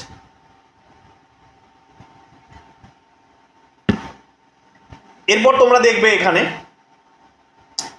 তোমরা দেখবে যে এইরকমভাবে আমরা দেখতে পাবো কি, তাহলে শুরুয়াতটা হচ্ছে কিসের, এথনিক পলিটিক্সের শুরুয়াতটা কিন্তু এইরকমভাবে, এর কিন্তু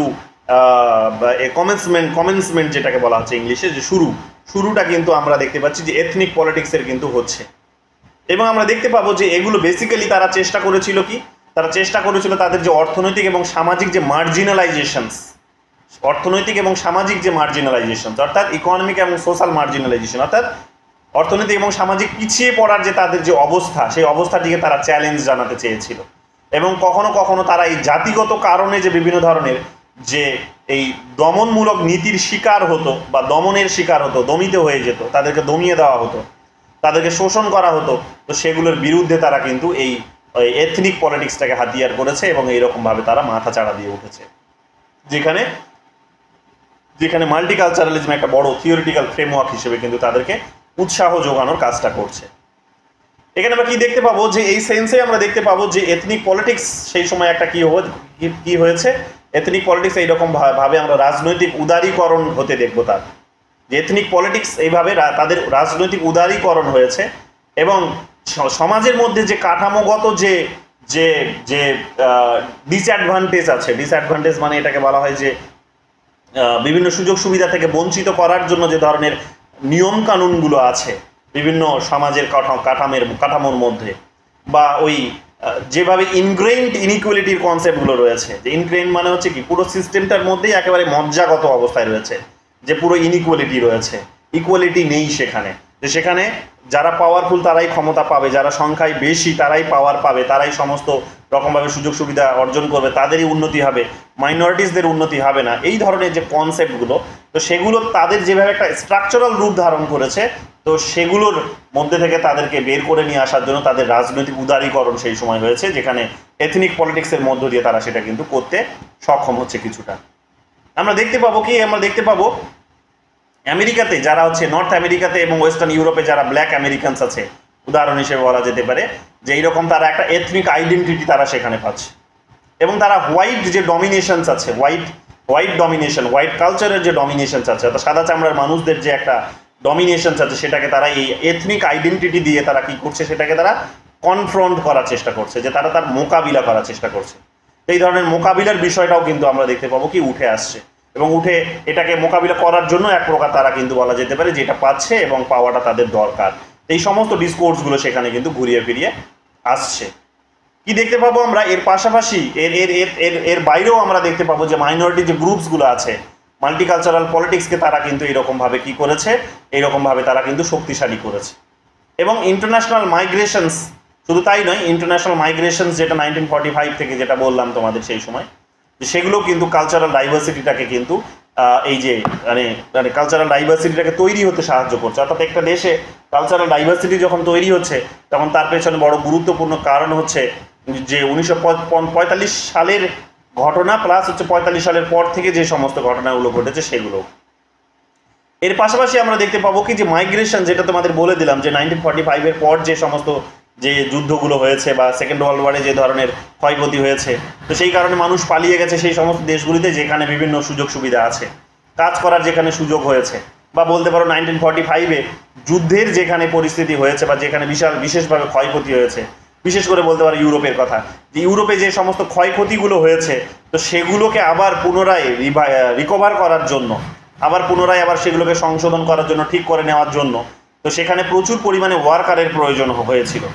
তো সেই ওয়ার্কার্সদেরকে আমরা দেখতে পাবো কি যে এই বিশ্বের বিভিন্ন দেশগুলি থেকে নিয়ে যাওয়া হয়েছে, বিশ্বের বিভিন্ন দেশগুলি থেকে, বিশেষ করে এখানে এশিয়া আফ্রিকার দেশগুলি থেকে নিয়ে যাওয়া হয়েছে।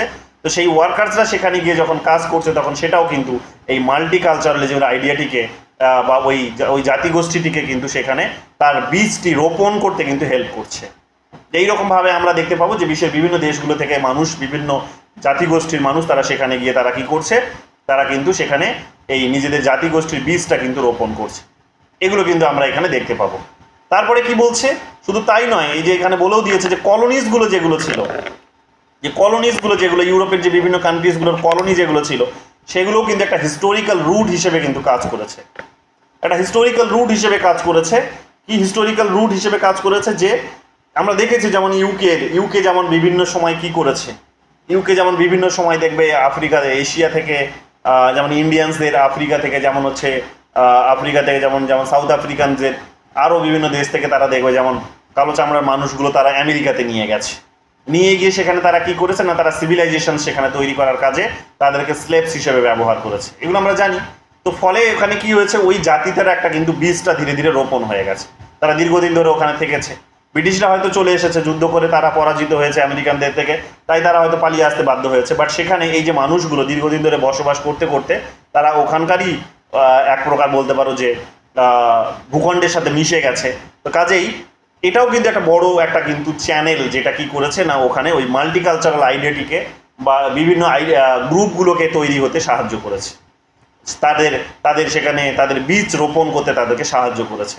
তো এগুলো আমরা দেখতে পাবো। যেমন এখানে বলা যেতে পারে 1950s এবং 60s ডিকেডসে ইউকের কথা বলতে পারি আমরা, যে প্রচুর ইমিগ্রেন্টস তারা কোথা থেকে নিয়েছে, যেমন ওয়েস্ট ইন্ডিজ থেকে নিয়ে গেছে এবং ইন্ডিয়ান সাবকন্টিনেন্ট থেকে নিয়ে গেছে।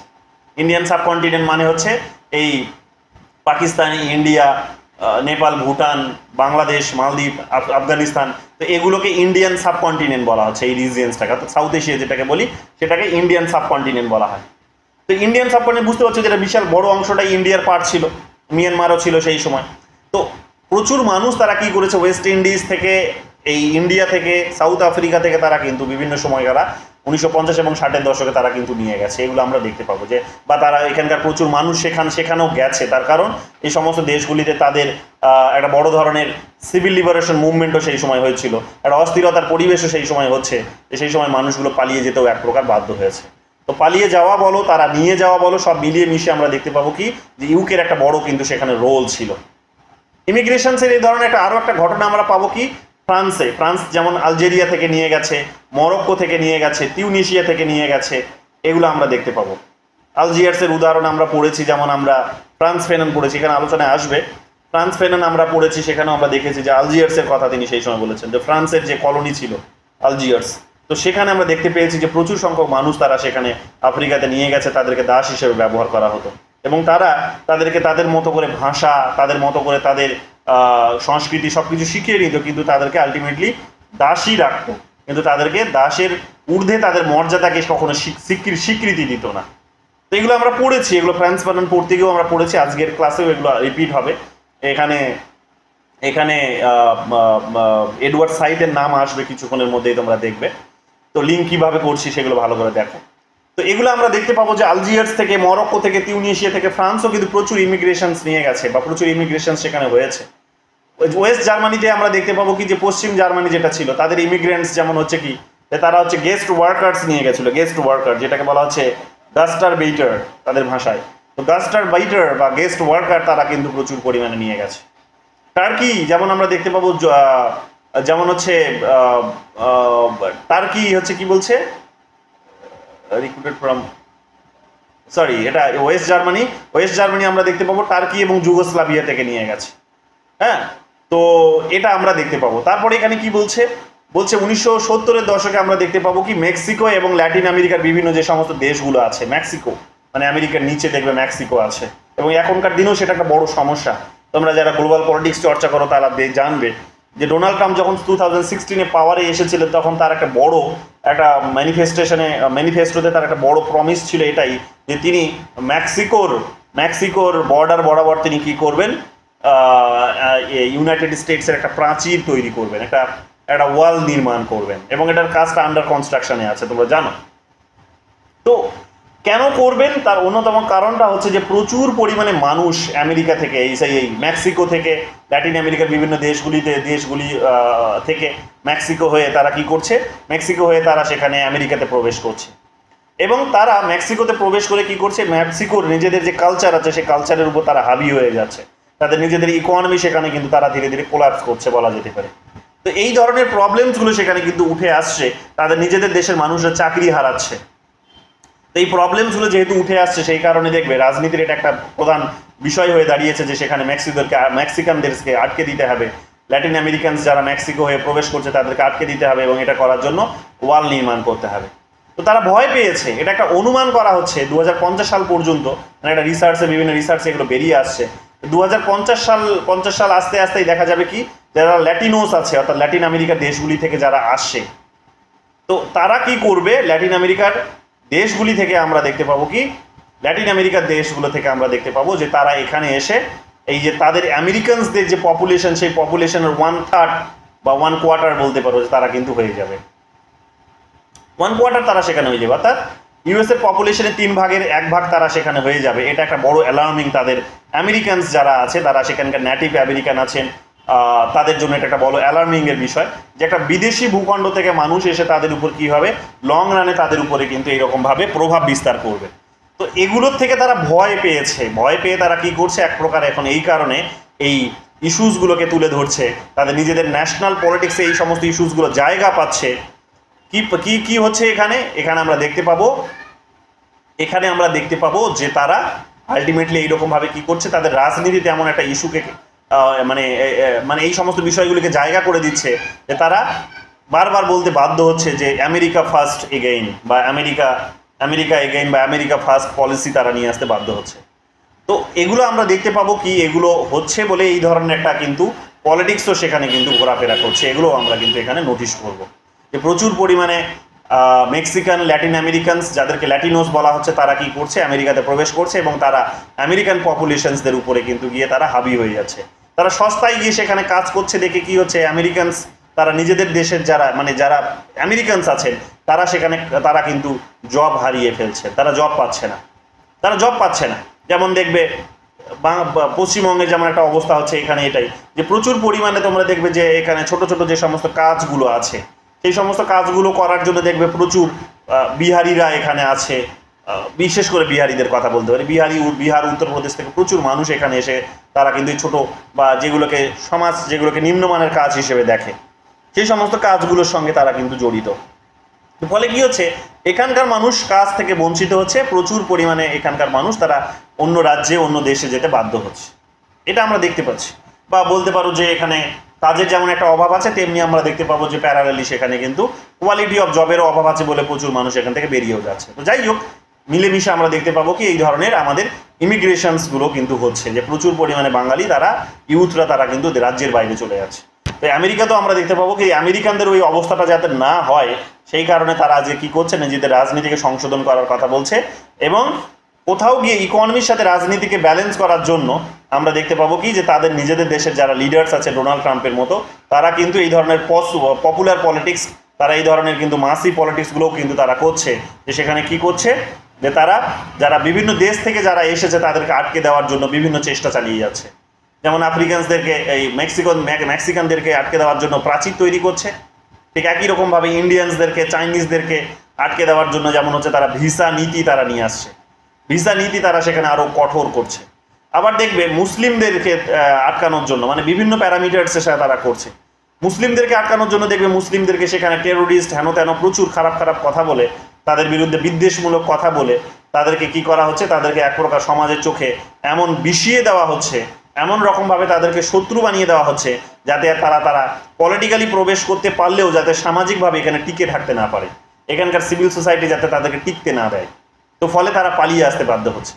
উদাহরণ হিসেবে আমার নিজের বেস্ট ফ্রেন্ডেরই বন্ধু দাদার কথা বলতে পারি। যাদবপুরের অপোজিটেই দেখবে একটা সেন্ট্রাল ইনস্টিটিউট আছে, Indian institute of chemical biology.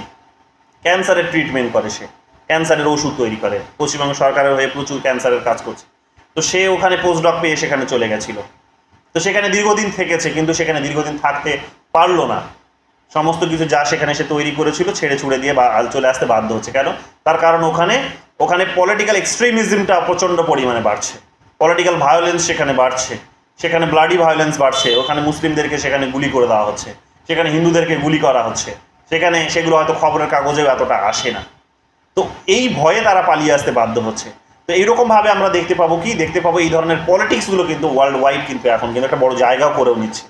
তো সেই সমস্ত ইস্যুসগুলোকে কীভাবে অ্যাড্রেস করা যেতে পারে, মাল্টিকালচারালিজম কিন্তু সেই আনসারটি কিন্তু দেওয়ার এখানে চেষ্টা করে। তো এইগুলো আমরা এখানে দেখতে পাবো। 1990s ডিকেডসে তোমরা দেখতে পাবে, যেটা বলছিলাম যে এটা একটা মোবাইল প্ল্যানেটের একটা আইডিয়াকে এখানে জেনারেট করেছে। Hyper mobile planet. Hyper mobile মানে কি? হাইপার মানে হচ্ছে আরও প্রচণ্ড গতিতে বলতে পারো, মোবাইল মানে চলমান, আর প্ল্যানেট মানে তো আমাদের গ্রহটাকে বলছি। তো পৃথিবী, এই যে আমাদের যে প্ল্যানেট পৃথিবী যেটাকে আমরা বলছি, তো আমাদের তো সেখানে আমরা কি দেখতে পাবো, প্রচুর সংখ্যায় মানুষ কিন্তু এখন মবিলাইজ করছে, একটা অঞ্চলের মানুষ আর একটা দেশে চলে যাচ্ছে। তো এই মবিলাইজেশনসটা হচ্ছে দেখে আমরা কি দেখতে পাবো, আমরা দেখতে পাবো যে একটা মবিলাইজেশনের এটাকে বলা হচ্ছে যে হাইপার মবিলাইজেশন প্ল্যানেট। কেন? তার কারণ এটাকে কিভাবে হচ্ছে, তার কারণ গ্লোবালাইজেশনের কারণে হচ্ছে। তো 1990 সালে কিন্তু এটা 90-এর দশক থেকে এটা কিন্তু উঠে আসছে। তো শুধু সেটা তাই নয়, পোস্ট কোল্ড ওয়ারের যে এরাটার কথা বললাম তোমাদের, পোস্ট কোল্ড ওয়ারে যেটা হয়েছে, বিশেষ করে পোস্ট কোল্ড ওয়ারের এরাতে এখানে আমরা দেখতে পাবো যে একটা প্রভাব তার যে ছিল, যেভাবে সোভিয়েত ইউনিয়ন কোল্যাপস করলো, তো সেটার কথা তো আবার বললাম। তো সেই সমস্ত দেশের প্রচুর মানুষ তারা হচ্ছে ইউরোপে, আমেরিকাতে পালিয়ে যেতে বাধ্য হয়েছে। আবার কোল্ড ওয়ারের ইয়েতেই আমরা দেখতে পাবো, পিরিয়ডে আমরা দেখতে পাবো কি যে আলজেরিয়াতে, রোয়ান্ডাতে, উগান্ডাতে, বাংলাদেশে, ইন্দো চায়নাতে, আফগানিস্তানে প্রচুর পরিমাণে টেনশনস কাজ করেছে, যুদ্ধ হয়েছে, এখানে সিভিল সোসাইটি মুভমেন্ট সেখানে হয়েছে, এখানে দেখবে দুটো গোষ্ঠীর মধ্যে বা একাধিক গোষ্ঠীর মধ্যে সেখানে কিন্তু ঝামেলাগুলো বৃদ্ধি পেয়েছে বা হয়েছে। তো ফলে কি হয়েছে, এখানকার প্রচুর মানুষ তারা কিন্তু পালিয়ে যেতে বাধ্য হয়েছে। তো এগুলো আলটিমেটলি কি করেছে, এই মাল্টিকালচারালিজমসকে কিন্তু প্রমোটেড করেছে বলা যেতে পারে। তো এইগুলো এখানে দেখে নিও। তো এটা হচ্ছে ফার্স্ট কেস, যেটা হচ্ছে কিন্তু এই একটা পলিটিক্যাল কারণ হতে পারে। আর সেকেন্ড কারণটা হচ্ছে এখানে গ্লোবালাইজেশনস। তো গ্লোবালাইজেশনস একটা বড় কারণ হতে পারে, ইকোনমিক গ্লোবালাইজেশনস। পলিটিক্যাল কারণের মধ্যেও তোমরা দেখতে পাবে, যেটা বললাম যে বিশ্বের বিভিন্ন দেশে গিয়ে যে তারা যুদ্ধ করেছে, আমেরিকা এবং সোভিয়েত ইউনিয়ন, তো ফলে এগুলো কিন্তু প্রমোটেড হয়েছে। 2000 সালের পর থেকে তোমরা দেখতে পাবে কি, 2000 সালের পর থেকে তোমরা দেখতে পাবে যে ওয়েস্টার্ন যে স্টেটসগুলো আছে, 2000 সালের পর থেকে যে তোমরা দেখতে পাবে, 2000 সালের পর থেকে তোমরা দেখতে পাবে ওয়েস্টার্ন যে স্টেটসগুলো আছে, ঠিক আছে, ওয়েস্টার্ন স্টেটসগুলো আছে যারা হচ্ছে ইউরোপিয়ান ইউনিয়নের মধ্যে আছে, তারা এগুলোকে অ্যাড্রেস করতে শুরু করে এইবার, যে মাল্টিকালচারালিজমসকে কখনো আটকে রাখা যাবে না এবং এটা সম্ভব নয়। তো সেই কারণে তারা, এবং ইকোনমিক কারণে তো আরোই নয় সেটা, তো ইকোনমিক কারণে আরও বেশি করে বরং এটা বাড়ছে, বৃদ্ধি পাচ্ছে, একটা অঞ্চলের মানুষ আর একটা দেশে চলে যাচ্ছে। তো স্বাভাবিকভাবেই ইউরোপিয়ান ইউনিয়ন থেকে শুরু করে বিভিন্ন যে তাদের ইউরোপের বিভিন্ন দেশগুলো আছে, তারা এটাকে অ্যাড্রেস করতে শুরু করে। তারা তাদের নিজেদের সরকারি যে বিভিন্ন পলিসিসগুলো আছে, সেই পলিসিসগুলোর মধ্যে এটাকে কিন্তু, এই আইডিয়াটিকে জায়গা দিতে কিন্তু তারা বাধ্য হয়। তারা মাল্টি এথনিক, মাল্টি রিলিজিয়াস এবং মাল্টি কালচারের এই সমস্ত বিষয়গুলোকে তারা কিন্তু এখনকার দিনে যে আর যে ইগনোর করা যাবে না, এটাকে যে আর যে পরিবর্তন করা যাবে না, এটা কিন্তু তারা বুঝতে সক্ষম হয়। তারা বুঝতে সক্ষম হয় যে আর কোনো অবস্থাতেই মোনোকালচারালিজমসটাকে ফিরিয়ে নিয়ে আসা যাবে না। তারা এটা বুঝতে সক্ষম হয়েছে যে কোনো অবস্থাতেই আর মোনোকালচারালিজম ফিরিয়ে নিয়ে আসা যাবে না। এই যে বলে দিয়েছে, monoculturalism based on a unifying national culture is no longer feasible. যে কোনো অবস্থাতেই এই মোনোকালচারালিজমের অবস্থাতে ফিরে যাওয়া যাবে না। মোনোকালচারালিজম মানে ওই মনিজম যেটা পড়ালাম তোমাদের, একাত্মবাদ।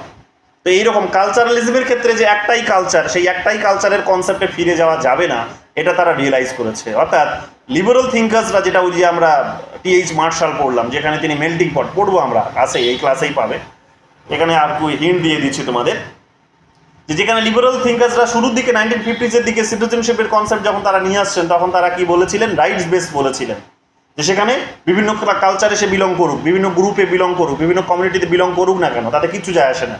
ওকে ওখান থেকে তুলে নিয়ে এসে ইন্ডিভিজুয়াল বানিয়ে দাও, ওকে ওখান থেকে তুলে নিয়ে এসে রাইট তাকে কতগুলো হাতে ধরিয়ে দাও, সেই রাইটসের ভিত্তিতে সে একজন নাগরিক হিসেবে কনসিডার হবে। কিন্তু এই ধরনের ওই যে বিভিন্ন গ্রুপ থেকে তুলে নিয়ে এসে তাকে যে ইন্ডিভিজুয়ালি যা লিবারাল সিটিজেন বানানো, যে আর যে সম্ভব নয়, এটা 1990 সালের পর থেকে, বিশেষ করে 2000 সালের পর থেকে এটা কিন্তু জোরালোভাবে কিন্তু এটা পরিষ্কার হয়ে যাচ্ছে, খুবই পরিষ্কারভাবে এটা কিন্তু ফুটে উঠছে যে এটা সম্ভব নয়, আর সম্ভব নয়। এখন তাহলে কি করতে হবে না, লিবারালিজমের মধ্যেও বলতে পারো এক প্রকার সংশোধন, যে এই কমিউনিটারিয়ান থিঙ্কার্সরাই লিবারালিজমের মধ্যে একটা সংশোধন নিয়ে আসার চেষ্টা করছেন। এরা বলার চেষ্টা করছেন কি, যে কমিউনিটি বেসড সিটিজেনশিপ দিতে হবে, কমিউনিটি বেসড রাইটস সিকিউর করতে হবে, কমিউনিটি বেসড আইডেন্টিটি দিতে হবে, কমিউনিটি বেসড রেকগনিশনস তাদেরকে কিন্তু দিতে হবে, কমিউনিটি বেসড তাদের কিন্তু ওয়েলফেয়ার করতে হবে, কমিউনিটি বেসড তাদের জন্য অ্যাফার্মেটিভ কতগুলো অ্যাকশনসের ব্যবস্থা করতে হবে। তো এই মোনোকালচারালিজমে যে ফিরে যাওয়া সম্ভব নয়, কোনো রকমভাবেই যে ন্যাশনাল কালচারকে আর ইউনিফাই করা সম্ভব নয়, এগুলো কিন্তু পরিষ্কার জলের মতো উঠে আসছে। এগুলো আমরা এখানে দেখতে পাচ্ছি। কি বলছে তারপরে তারা বলছে যে এই সমস্ত সোসাইটিসগুলিতে এই কারণে কি করতে হবে, এই সিভিক এবং পলিটিক্যাল এই কোহেশনসটাকে মেনটেন করতে হবে। সিভিক এবং পলিটিক্যাল কোহেশনস মানে পৌর এবং রাজনৈতিক একটা বলা যেতে পারে যে অবস্থা, সেই অবস্থার মধ্যে একটা সৌন্দর্য তৈরি করতে হবে, বা বলতে পারো একটা স্থিতাবস্থা নিয়ে আসতে হবে। রাজনীতি এবং পৌর জীবনের মধ্যে কি করতে হবে, এদেরকে অংশগ্রহণের একটা সুযোগ করে দিতে হবে। যতক্ষণ না এরা রাজনীতি এবং সামাজিক জীবনযাপনে এরা কতগুলো সুযোগ সুবিধা পাচ্ছে, বা নাগরিক জীবনযাপনের জন্য যেগুলো বেসিক একেবারে প্রয়োজনীয় সেগুলো তারা পাচ্ছে, তার স্বীকৃতি পাচ্ছে যে সেগুলো তারা পাবে, তারা তার লিগাল সেখানে তারা তার প্রুফ পাচ্ছে, ডকুমেন্ট পাচ্ছে, ততক্ষণ এরা শান্ত হবে না। এবং এদেরকে শান্ত না করতে পারলেও আমরা কিন্তু কি করতে পারবো না, আমরা আর ওই পুরনো অবস্থায় কিন্তু ওই ন্যাশনাল কালচারকে ইউনিফাই করব, একটাই কালচারকে সেখানে দেশের মধ্যে ধরে রাখবো, অন্য কালচারগুলোকে স্বীকৃতি দেবো না, মাইনরিটিসদেরকে গুরুত্বই দেবো না, এথনিসিটিকে গুরুত্ব দেবো না, এগুলো আর হবে না। তো ওই বিষয়গুলো কিন্তু আমরা এই পিরিয়ডে এসে দেখতে পাবো। শুধু তাই নয়, এগুলো তোমরা দেখতে পাবে যে এর বাইরেও তোমরা দেখতে পাবে যে এই সমস্ত বিষয়গুলো নিয়ে আরও চর্চা হয়, বিশেষ করে টেরোরিজমের মতো বিষয়গুলোকে কেন্দ্র করে। এই কনসেপ্টগুলো জানা থাকলে তোমাদের দেখবে কনসেপচুয়াল কোয়েশ্চেন্সগুলো সলভ করতে কাজে আসবে। গ্লোবাল টেরোরিজম যেভাবে বৃদ্ধি পাচ্ছে জানো তোমরা, লিবারালিজমসকে চ্যালেঞ্জ জানানোর জন্য একটা বড় অস্ত্র হচ্ছে কিন্তু, বা বড় একটা শক্তি হচ্ছে কিন্তু, যেটা ওই ম্যানুয়েল কাস্টেলো বলার চেষ্টা করেছেন যে গ্লোবালাইজেশনসকে যদি কেউ চ্যালেঞ্জ দিতে পারে সেটা হচ্ছে যে স্টেটসগুলো আর চ্যালেঞ্জ দিতে পারছে না। এটা ভালো করে আইডিয়াটা শুনে নাও, যে ক্রিটিক্যাল পার্সপেক্টিভ থেকে তিনি এটা বলার চেষ্টা করছেন যে States is no longer a powerful actor in international system to challenge the globalization, to challenge the concept of globalizations, to challenge the power of globalizations, যেটা পারছে না। যেহেতু সে পাচ্ছে না এবং সে নিজেও যেহেতু একটা নন স্টেট অ্যাক্টরের রোল পালন করছে, কাজেই স্বাভাবিকভাবেই সেইটাকে চ্যালেঞ্জ জানানোর মতো ক্ষমতা আবার নতুন করে তৈরি হচ্ছে যাদের মধ্যে, সেটা হচ্ছে কিন্তু টেরোরিজমের মধ্যে। তো একটা গ্লোবাল টেরোরিজমও কিন্তু বলা যেতে পারে ডিউ টু গ্লোবালাইজেশনের কারণেই আসছে এবং একটা গ্লোবাল লেভেলে কিন্তু বিলং করছে। তো এরাই একমাত্র পারে কি গ্লোবালাইজেশনকে চ্যালেঞ্জ জানানোর জন্য। ম্যানুয়েল কাস্টেলসের যে নেটওয়ার্ক সোসাইটি বইটা আছে, পড়লে তোমরা এটা পাবে, দেখবে আইডিয়াগুলো। তো তিনি বলছেন যে একমাত্র টেরোরিজমস গ্লোবালাইজেশনকে চ্যালেঞ্জ জানাতে পারে এবং এটাও নন স্টেট অ্যাক্টর। তবে দুঃখের বিষয় এটাই যে এদের কথা কেউ শোনে না। তার অন্যতম কারণ হচ্ছে যে এরা হচ্ছে হিংসাকে আশ্রয় করে, এরা কিন্তু এরা নিরপরাধকে কিন্তু এখানে কিন্তু একটা হাতিয়ার করে তাদের নিজেদের শক্তি বা নিজেদের পাওয়ার প্রতিপন্ন করার চেষ্টা করে, তারা মোকাবিলা করার চেষ্টা করে। তো সেই কারণে এরা বারে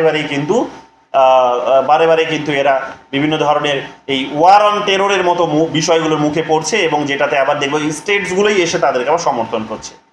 যেমন ওয়ার অন টেরর যখন ঘোষণা হলো তখন তোমরা দেখতে পাবে কি যে ইন্ডিয়া সেখানে আমেরিকার সঙ্গে হাত মিলিয়েছিল। কে ঘোষণা করেছিল, কত সালে ঘোষণা করেছিল? পরীক্ষায় এসেছে কিন্তু, নেট পরীক্ষায়। বলো। George W Bush. উত্তরটা পূর্ণ হলো না, কমপ্লিট উত্তর বলো। Doctor Bush junior 2001। হ্যাঁ, তো কখন হলো, কিসের রেসপন্সে এটা হয়েছিল, কিসের রেসপন্স ছিল এটা? টুইন টাওয়ারে যখন অ্যাটাক করেছিল। ইয়েস, যখন আমরা ওয়ার্ল্ড ট্রেড সেন্টারে যখন অ্যাটাক করতে দেখলাম, টুইন টাওয়ারে যখন অ্যাটাক করতে দেখছি, তখনই আমরা দেখতে পাচ্ছি কি যে এই আমেরিকা তখন কিন্তু এটা ইন্ডিয়ার সঙ্গে হাত মেলাতে বাধ্য হলো। যে ইন্ডিয়া এতদিন পর্যন্ত কিন্তু ইন্ডিয়ার একটা উদ্বেগের কারণই হয়ে দাঁড়িয়েছিল আমেরিকা নিজেই, কারণ যেভাবে আফগানিস্তান এবং পাকিস্তানের বর্ডারে আমেরিকা যেভাবে সেখানে তালিবানকে সেভাবে, বা আফ্রিকাতে যেভাবে তালিবানকে শক্তি জুগিয়ে যাচ্ছিল, যেভাবে সেখানে আল কায়দাকে শক্তি জুগিয়ে যাচ্ছিল, লাদেনকে শক্তি জুগিয়ে যাচ্ছিল, তার পেছনে এবার যখন তারা পড়ে গেছে, তাদেরই পেছনে যখন তারা পড়ে গেছে, আমেরিকার পেছনে যখন সে পড়ে গেছে, তখন আমরা দেখতে পাবো কি তার পেছনে পড়লে ইন্ডিয়ার সঙ্গে হাত মেলাতে সে তখন বাধ্য হয়। ইন্ডিয়া তার আগে থেকে কিন্তু অনেক আগে থেকে এই টেরোরিজমের প্রবলেমসগুলো ফেস করছে, আফগানিস্তান থেকে, পাকিস্তান থেকে, কিন্তু আমরা কিছু করতে পারছিলাম না, বিশেষ কিছু করতে পারছিলাম না। আমেরিকা আমাদের সঙ্গে যখন হাত মেলালো তখন আমরা দেখতে পেলাম কি যে টেরোরিজমের এই ঘটনাগুলোকে কেন্দ্র করে, অর্থাৎ এই ওয়ার অন টেরর যখন ঘোষণা হচ্ছে, তখন দেখতে পাবে আফগানিস্তানে, পাকিস্তানে প্রচুর তারা কিন্তু পদক্ষেপ নিচ্ছে। বিশেষ করে আফগানিস্তানের কথা বলতে পারে যে আফগানিস্তানের সরকারকে তারা উপরে ফেলে দিচ্ছে। আফগানিস্তানে তালিবান গভর্নমেন্টকে 2001 সালে দেখবে তোমরা উপরে ফেলে দিল আমেরিকা। প্লাস সেই সময় তোমরা দেখবে যে সেখানকার সমস্ত কিছুর মধ্যে নিজেদের মানে মিলিটারি ডিপ্লয় করলো তারা, সমস্ত কিছুর মধ্যে পলিটিক্স থেকে শুরু করে, ইকোনমি থেকে শুরু করে, মোটামুটিভাবে বলা যেতে পারে সমস্ত কিছুর উপরে তারা একটা কন্ট্রোল নিয়ে নিল, তারা মিলিটারি ডিপ্লয় করলো। তো যখন তারা করছে তখন আমরা কি দেখতে পাচ্ছি, যেখানে যে অস্থিরতার পরিবেশ তৈরি হচ্ছে, সেটাও একটা কিন্তু গুরুত্বপূর্ণ কারণ যে প্রচুর পরিমাণে মানুষ কি হচ্ছে না, তারা এখান থেকে পালিয়ে যেতে বাধ্য হচ্ছে। যেমন দেখলে যে আমেরিকান সৈন্যরা যখন দেশ ছেড়ে পালাচ্ছে, আফগানিস্তান ছেড়ে যখন পালাচ্ছে ডোনাল্ড ট্রাম্প এই বাইডেন আসার সঙ্গে সঙ্গে, তখন তোমরা দেখলে কি ডোনাল্ড ট্রাম্পই এটা করে গেছিল, চুক্তিটা করে গেছিল। তো যাই হোক, এই বাইডেন আসার সঙ্গে সঙ্গে আমরা দেখতে পাবো যে সেটা বাস্তবায়িতও যখন ডেপ্লয়মেন্ট মানে তারা যখন তাদের মিলিটারি ট্রুপস যখন উইথড্র করছে আমেরিকা, তখন আমরা দেখতে পাচ্ছি কি যে সেখানে তালিবানরা ক্ষমতায় আবার ফিরে আসছে।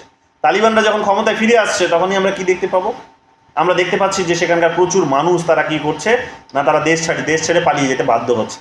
তারা পালিয়ে যেতে চাইছে, তারা রিফিউজি হয়ে ইউরোপের দেশে ইউরোপে প্রবেশ করছে, তারা মিডল ইস্টের দিকে চলে যেতে চাইছে। তো এগুলো আলটিমেটলি কি করছে, এই যে গ্লোবাল টেরোরিজম এবং গ্লোবাল টেরোরিজমকে ধ্বংস করার জন্য যে আবার তার রেসপন্স, যেটাকে বলা হচ্ছে ওয়ার অন টেরর, সেইটাও কিন্তু আলটিমেটলি এই এই এই মাইগ্রেশনসের সমস্যা, ইমিগ্রেশনসের সমস্যাগুলোকে কিন্তু বাড়িয়ে দিয়েছে আরও বেশি করে, বিশেষ করে মাইগ্রেশন, যে বাধ্য হয়েছে তারা পালাতে। তো মাইগ্রেশন যে সমস্যাগুলোকে বাড়িয়ে দিচ্ছে, যেগুলো আলটিমেটলি কিন্তু এই মাল্টিকালচারালিজমের ইস্যুসগুলোকে কিন্তু আরও জোরদার করেছে। এবং শুধু তাই নয়, এর ইতিহাসটার দিকে যদি এবং এবং আমরা এখানে দেখতে পাবো যে বিভিন্ন এবং এবং এবং এর সাথে সাথে শুধু, এবং এটা শুধু একমাত্র কারণ নয়, এর পাশাপাশি তোমরা দেখবে যে কালচারাল যে ক্ল্যাশগুলো উঠে আসছে এখনকার দিনে, যেটা স্যামুয়েল পি হান্টিংটন বলে গেছিলেন, clash of civilization. Clash of civilization Huntington যে কনসেপ্টটা দিয়েছিলেন, তাই তিনি বইও লিখেছিলেন। এই টার্মিনোলজিটি বোধহয় 15-16 বার পরীক্ষায় জানতে চেয়েছে, ভালো করে নোট করে নাও যে clash of civilization Samuel P Huntington, যেখানে তিনি ওই সিভিলাইজেশনগুলোর মধ্যে যে ক্ল্যাশটা দেখিয়েছেন। কটা সিভিলাইজেশনের কথা বলেছিলেন? 8টা। কি কি নাম বলো? এগুলো একাধিকবার পরীক্ষা জানতে চেয়েছে। কি কি নাম? 8টা সিভিলাইজেশনের মধ্যে আমার এক্সাক্ট এখন মনে নেই, 2-3টা মনে আছে। বলো। 8টা মনে আছে। বলো। একটা মনে হয় অস্ট্রেলিয়ান না কানাডান এরকম ছিল, হিন্দু এরকম ছিল, মানে কালচার গুলোই 8টা ছিল। তো মন দিয়ে পড়ো না, শুধু ইনফরমেশন। হ্যাঁ হ্যাঁ, বুদ্ধিজম আর ইসলামও ছিল, আর অর্থোডক্স খ্রিস্টানিটি। অর্থোডক্স খ্রিস্টানিটি ছিল, বুদ্ধিজম ছিল, ইসলামিজম ছিল, ইসলাম ছিল, হিন্দুইজম ছিল, চাইনিজ ছিল মানে কনফুসিয়ান যেটাকে, ঠিক আছে। আর আর টার্মিনোলজি কি কি ছিল দাঁড়াও, কটা হলো? একটা ছিল খ্রিস্টানিটি, একটা ছিল হিন্দু, একটা ছিল চাইনিজ, একটা ছিল আফ্রিকান, একটা ছিল বুদ্ধিস্ট। 6টা হলো তাই না? 5টা হলো, আর 3টে হচ্ছে একটা জাপানিজদেরও বোধহয় একটা ছিল। তো 8টা এরকম ছিল। আমেরিকান একটা আলাদা ছিল না? আমেরিকান সভ্যতাটা একটা আলাদা ছিল। ওয়েস্টার্ন একটা ছিল বোধহয়, ওয়েস্ট বলে একটা ছিল বোধহয়, সেখানে আমি দেখে তোমাদের পরে বলছি। 8টা, তো 7টা বোধহয় বললাম, 8টা আর একটা ছাড়া পড়ছে। তো 8টা এরকম তিনি সিভিলাইজেশনসকে আইডেন্টিফাই করেছেন। 8টা সিভিলাইজেশনসকে আইডেন্টিফাই করে তিনি বলেছেন যে এই সিভিলাইজেশনসগুলোর মধ্যে ক্ল্যাশ হবে, এবং এটাকে কিন্তু কোনো রকমভাবেই Slavic orthodox, Latin American, African, Hindu, Islamic, ঠিকই দেখে নাও, এগুলো লিখে দিয়েছ। তো এগুলো আমরা দেখতে পাবো কি, যে এদের মধ্যে যে দ্বন্দ্ব, সেই দ্বন্দ্বটা আলটিমেটলি কি করছে, এদের বক্তব্য হচ্ছে যে এদের মধ্যে এই যে দ্বন্দ্ব, সেই দ্বন্দ্বটা আলটিমেটলি কি করছে না, আরও বেশি করে এই এই এই মাইগ্রেশনসের সমস্যাগুলোকে কিন্তু এগিয়ে দিচ্ছে। বা বলা যেতে পারে যে এই দ্বন্দ্বগুলো যখন হচ্ছে, তখন এটাও বোঝা যাচ্ছে যে বিভিন্ন কালচার্সগুলো, অর্থাৎ যারা মাইনরিটি কালচার্স আছে, সেই মাইনরিটি কালচার্সগুলো সাপ্রেসড হচ্ছে। ফলে তাদের মধ্যে, অর্থাৎ যারা দীর্ঘদিন ধরে সাপ্রেসড হয়েছে, তারা এখন কিন্তু যারা শক্তি যখন সঞ্চয় করতে পারছে, তাদের মধ্যে যখন পলিটিক্যাল ওই অ্যাওয়ারনেসটা আসছে, তখন তারা কিন্তু মাথা তুলে দাঁড়াবে এবং দ্বন্দ্বে জড়িত হবে। এবং এই দ্বন্দ্বগুলো আলটিমেটলি কোন দিকে নিয়ে যাবে না, ওই এখানে সিস্টেমটাকে ডাইভার্সিফিকেশনের দিকেই নিয়ে যাবে। বা বলতে পারো এক প্রকার এটা থেকেও একটা কি তৈরি হবে, বলতে পারো যে এখান থেকেও এক প্রকার মাইগ্রেশনসের সমস্যা তৈরি হবে। এবং এই দ্বন্দ্বগুলো উঠে আসবে মাল্টিকালচারালিজমের মধ্য দিয়ে। তারা মাল্টিকালচারাল থিঙ্কার্সগুলো এটাও বলার চেষ্টা করে যে এই দ্বন্দ্বগুলো কিন্তু অনিবার্য হবে। তো Samuel P Huntington liberal thinkers, এটা কিন্তু তিনি নিজে দেখিয়ে গেছেন। তো যাই হোক, এখানে আমরা কালচারাল রেকগনিশনস এবং মাইনরিটি রাইটসগুলো যে আছে, সেই সমস্ত রাইটসগুলোর এখানে স্বীকৃতির কথা বলছে তারা। যদি এগুলোকে স্বীকৃতি দেওয়া হয়, তাহলে কি হতে পারে, তাদের বক্তব্য হচ্ছে যে স্বীকৃতির মধ্য দিয়ে এই দ্বন্দ্বগুলোকে হয়তো নিরসন করা যেতে পারে, এবং নিরসন করা গেলেও আবার অপর একটা সাইট, অপোনেন্ট, আবার এদের যারা অপোনেন্ট আছে, এই আইডিয়াটার অপোনেন্ট, এই অপোনেন্টরা আবার বলার চেষ্টা করছে যে এদেরকে যখন তুমি লেজিটিমাইজ করবে, এই কালচারাল যে রিকগনিশনস যখন তুমি দেবে, মাইনরিটি রাইটসগুলোকে যখন তুমি স্বীকৃতি দেবে, তখন কিন্তু এর বিপরীতটাও হতে পারে। কি হতে পারে, সেটা পলিটিক্যাল এক্সট্রিমিজমটাকে না তুমি লেজিটিমাইজ করে দাও, যে রাজনৈতিক যে তাদের যে উগ্রতা, সেই উগ্রতাটাও এখানে কি হবে, একটা বৈধতা লাভ করবে, এবং আলটিমেটলি সেটা কিন্তু লং রানে আবার ক্ষতিও করতে পারে সেই দেশটার। তো এগুলোও কিন্তু একটা উদ্বেগের জায়গাও আছে। তো মাল্টিকালচারালিজম এই ডিবেটগুলো নিয়েই চর্চা করে, এটা আমরা দেখতে পাবো। এবং এই ডিবেটগুলো নিয়ে চর্চা করতে গিয়ে বেসিক্যালি তারা সেখানে কি পায় না কতগুলো থিমে এটাকে ভাগ করার চেষ্টা করেছে, যেটা অলরেডি আমরা চর্চা করেছি, বিশেষ কিছু এখানে নেই। যেমন কোর থিমের মধ্যে আছে diversity within unity, diversity within unity, যে একতার মধ্যে বৈচিত্র্যতাকে এখানে কি দেওয়া, জায়গা করে দেওয়া, একতার মধ্যে বৈচিত্র্যতাকে জায়গা করে দেওয়ার একটা কাঠামো বা একটা কনসেপ্ট এখানে কিন্তু কোর থিম হিসেবে এই আইডিয়াটা কিন্তু বিবেচনা হয়, বিবেচিত হয়। আমরা দেখতে পাবো কি, আমরা এখানে দেখতে পাবো যে এখানে বেসিক্যালি দুটো এর মানে মানে ভাবে এটাকে আলোচনা করা হয়েছে, আলোচনাটাকে টেনে নিয়ে যাওয়া হয়েছে। একটা হচ্ছে ডেসক্রিপটিভ, একটা হচ্ছে নর্মেটিভ। আমি ওগুলোতে নিয়ে যাচ্ছি না তোমাদের, ওগুলোতে যাওয়ার আর কোনো প্রয়োজন নেই, আননেসেসারি হবে, এগুলো ছেড়ে দাও। এখানে আমরা দেখতে পাবো কি, এখানে আমরা দেখতে পাবো যে ইউনিটি ইন ডাইভার্সিটি, মানে বুঝতেই পারছো সহজ কথা, আবার ঘুরিয়ে ফিরিয়ে ওগুলোই এখন বলবে, যে একটা জাতিগোষ্ঠীর মধ্যে, একটা দেশের মধ্যে সেই দেশটাকে ধরে রাখার জন্য, ধরে রাখার যে কনসেপ্ট সেটাকেই বলা হচ্ছে, বা সমস্ত মানুষকে একটা সুতোয় বাঁধার যে কনসেপ্ট সেটাকে বলা হচ্ছে ইউনিটি। কিন্তু বিভিন্ন বিভিন্ন মানুষের বিভিন্ন বিভিন্ন ডিমান্ডস আছে, কারণ তারা বিভিন্ন, তাদের মধ্যে বিভিন্নতা আছে, তো কাজে বিভিন্ন ডিমান্ড তাদের থাকবে। তাহলে সেই বিভিন্নতাটাকে, যেটাকে বলা হচ্ছে ডাইভার্সিটি, সেই ডাইভার্সিটিটাকে সেখানে প্রোটেক্ট করতে না পারলে আলটিমেটলি ইউনিটিটা কিন্তু আসবে না। তো যাই হোক, এটাকে সংরক্ষণ করতে হবে, সেই কথাটাই তারা বলার চেষ্টা করে। তারা কমিউনাল ডাইভার্সিটির কথা বলার চেষ্টা করে, যেটা ওই রেস, তারা এথনিক ল্যাঙ্গুয়েজ ডিফারেন্স থেকে তৈরি হয়। তো সেই ধরনের ডাইভার্সিটিগুলোকে এখানে জায়গা করে দেওয়া দরকার, এগুলোর কথা তারা বলার চেষ্টা করে। তার পাশাপাশি তারা রেকগনিশনস অফ দ্য ডিস্টিংটিভ নিডস, এই যে বললাম যে বিভিন্ন যে চাহিদাগুলো আছে, সেই চাহিদাগুলো, বিশেষ করে বিভিন্ন যে চাহিদাগুলো আছে, সেই চাহিদাগুলোকে পূরণ করার কথাও তারা বলে। বিভিন্ন গ্রুপসগুলো, যে কালচারসগুলো আছে বিশেষ করে, সেই কালচারসগুলোর স্বীকৃতির কথা তারা বলে। এবং এখানে আমরা দেখতে পাবো, এবং তারা আকাঙ্ক্ষা করে, তারা এক্সপেক্ট করে, বা ডিজায়ার তাদের একটা আছে, আকাঙ্ক্ষা আছে কি, যে তারা কি পাবে, ইকুয়ালিটি অফ অপরচুনিটি পাবে। কিসের মধ্যে, বিটুইন এবং অ্যামং দেম, অর্থাৎ যে সমস্ত গ্রুপসগুলো একটা দেশের মধ্যে থাকবে, যত রকমেরই থাকছে, মেজরিটি হোক মাইনরিটি হোক, সকলের মধ্যে কি থাকবে, ইকুয়ালিটি অফ অপরচুনিটি থাকবে, যেটা আমাদের দেশের দেখবে আর্টিকেল 16-এ রয়েছে, equal opportunity in public services. তো ঠিক ওই আইডিয়াগুলোকে এরা প্র্যাকটিস করার কথা বলে, যে ইকুয়ালিটি অফ অপরচুনিটিটাও থাকতে হবে, প্রত্যেকটা মানুষের সমান সুযোগ থাকতে হবে। সমান যদি সুযোগ থাকে, এবং তবেই গিয়ে কি হতে পারে না, তবেই গিয়ে তাদের একটা স্বীকৃতি, তারা কিন্তু একটা ইউনিটির মধ্যে হয়তো তারা হয়তো জায়গা পেতে পারে, বা ইউনিটির মধ্যে তারা থাকতে হয়তো রাজি হবে। নইলে তারা কি করবে, নইলে তারা হয়তো এই ধরনের বিচ্ছিন্নতাবাদী আন্দোলনগুলো বারবার চালিয়ে বা সংগঠিত করে তারা হয়তো সেই দেশটাকে, সেই জাতিটাকে হয়তো নষ্ট করার চেষ্টা করবে। তো এগুলোকে কিন্তু জায়গা দিতে হবে, এই কারণেও, কারণ তারাও কিন্তু নাগরিক, তাদেরও কিন্তু মানবিক অধিকার আছে, এবং এই অধিকারগুলো অবশ্যই যেটাতে পরিপূর্ণতা লাভ করবে সেই ভাবনা থেকেই করতে হবে, যেটা আমরা গত ক্লাসগুলিতে পড়েছি, যেটা হচ্ছে ফুল মেম্বারশিপের ভাবনা থেকে এগুলোকে করতে হবে, যে এরাও ফুল মেম্বার, এরাও কিন্তু সেই মেম্বারশিপের স্বীকৃতিটা এদের কিন্তু পাওয়া দরকার। এবং এগুলোর জন্য আরও বিশেষ করে হেলথ কেয়ার, হাউজিং, এগুলোও করতে হবে, এডুকেশনস, এগুলো সবই তোমাদের ক্লাসগুলিতে আমি বলেছি এগুলো। এবং এগুলোকে জায়গা দেওয়ার জন্য একটা বড় থিওরি হিসেবে যেটা কাজ করে, যে বিভিন্ন ডিভিশনের মধ্যে আবার হচ্ছে কনসলিডেশনস, বিভিন্ন ডিভিশনের মধ্যে আবার ইউনিটি নিয়ে আসা, এটাকে প্র্যাকটিস করার জন্য একটা বড় থিওরিও এখানে কাজ করতে পারে। সেই থিওরিটা আমরা অবশ্যই ডেমোক্রেসি পড়তে গিয়ে আমরা চর্চা করেছি, যেটাকে বলা হচ্ছে কনসোসিয়েশনালিজম।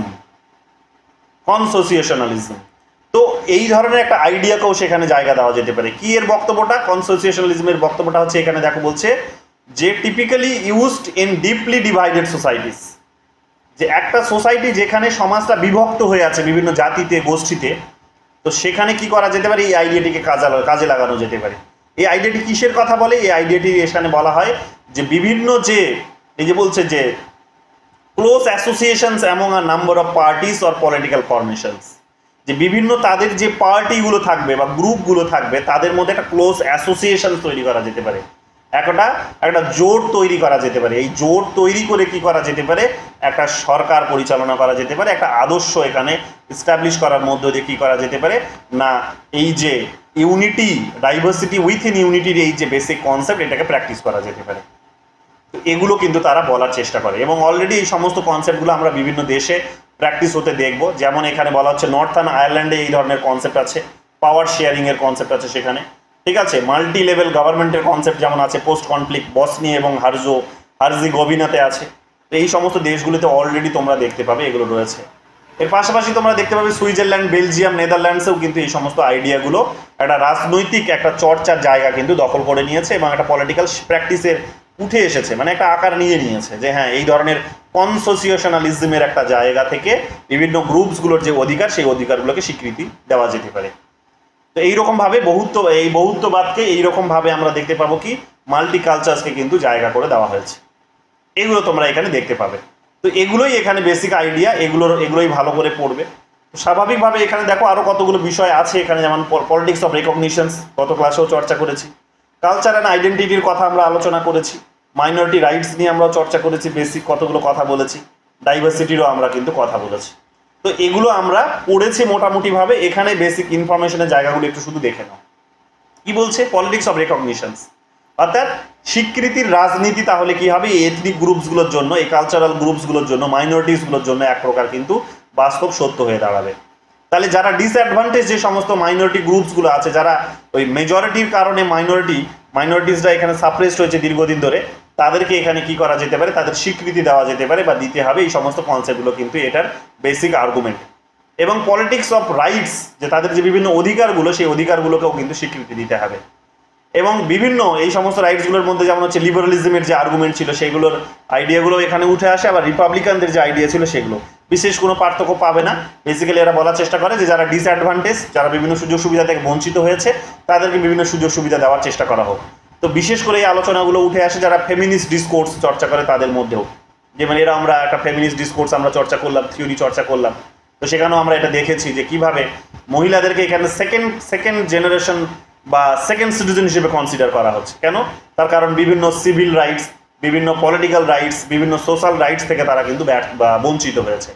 তো এদেরকে সেই রাইটসগুলো দেওয়ার মধ্য দিয়ে যেমন একটা এদেরকে নাগরিক করে গড়ে তোলা যেতে পারে, এদের অধিকারগুলোকে স্বীকৃতি দেওয়া যেতে পারে, এদের এই কমিউনিটিটাকে, মহিলা কমিউনিটিটাকে এখানে স্বীকৃতি দেওয়া যেতে পারে।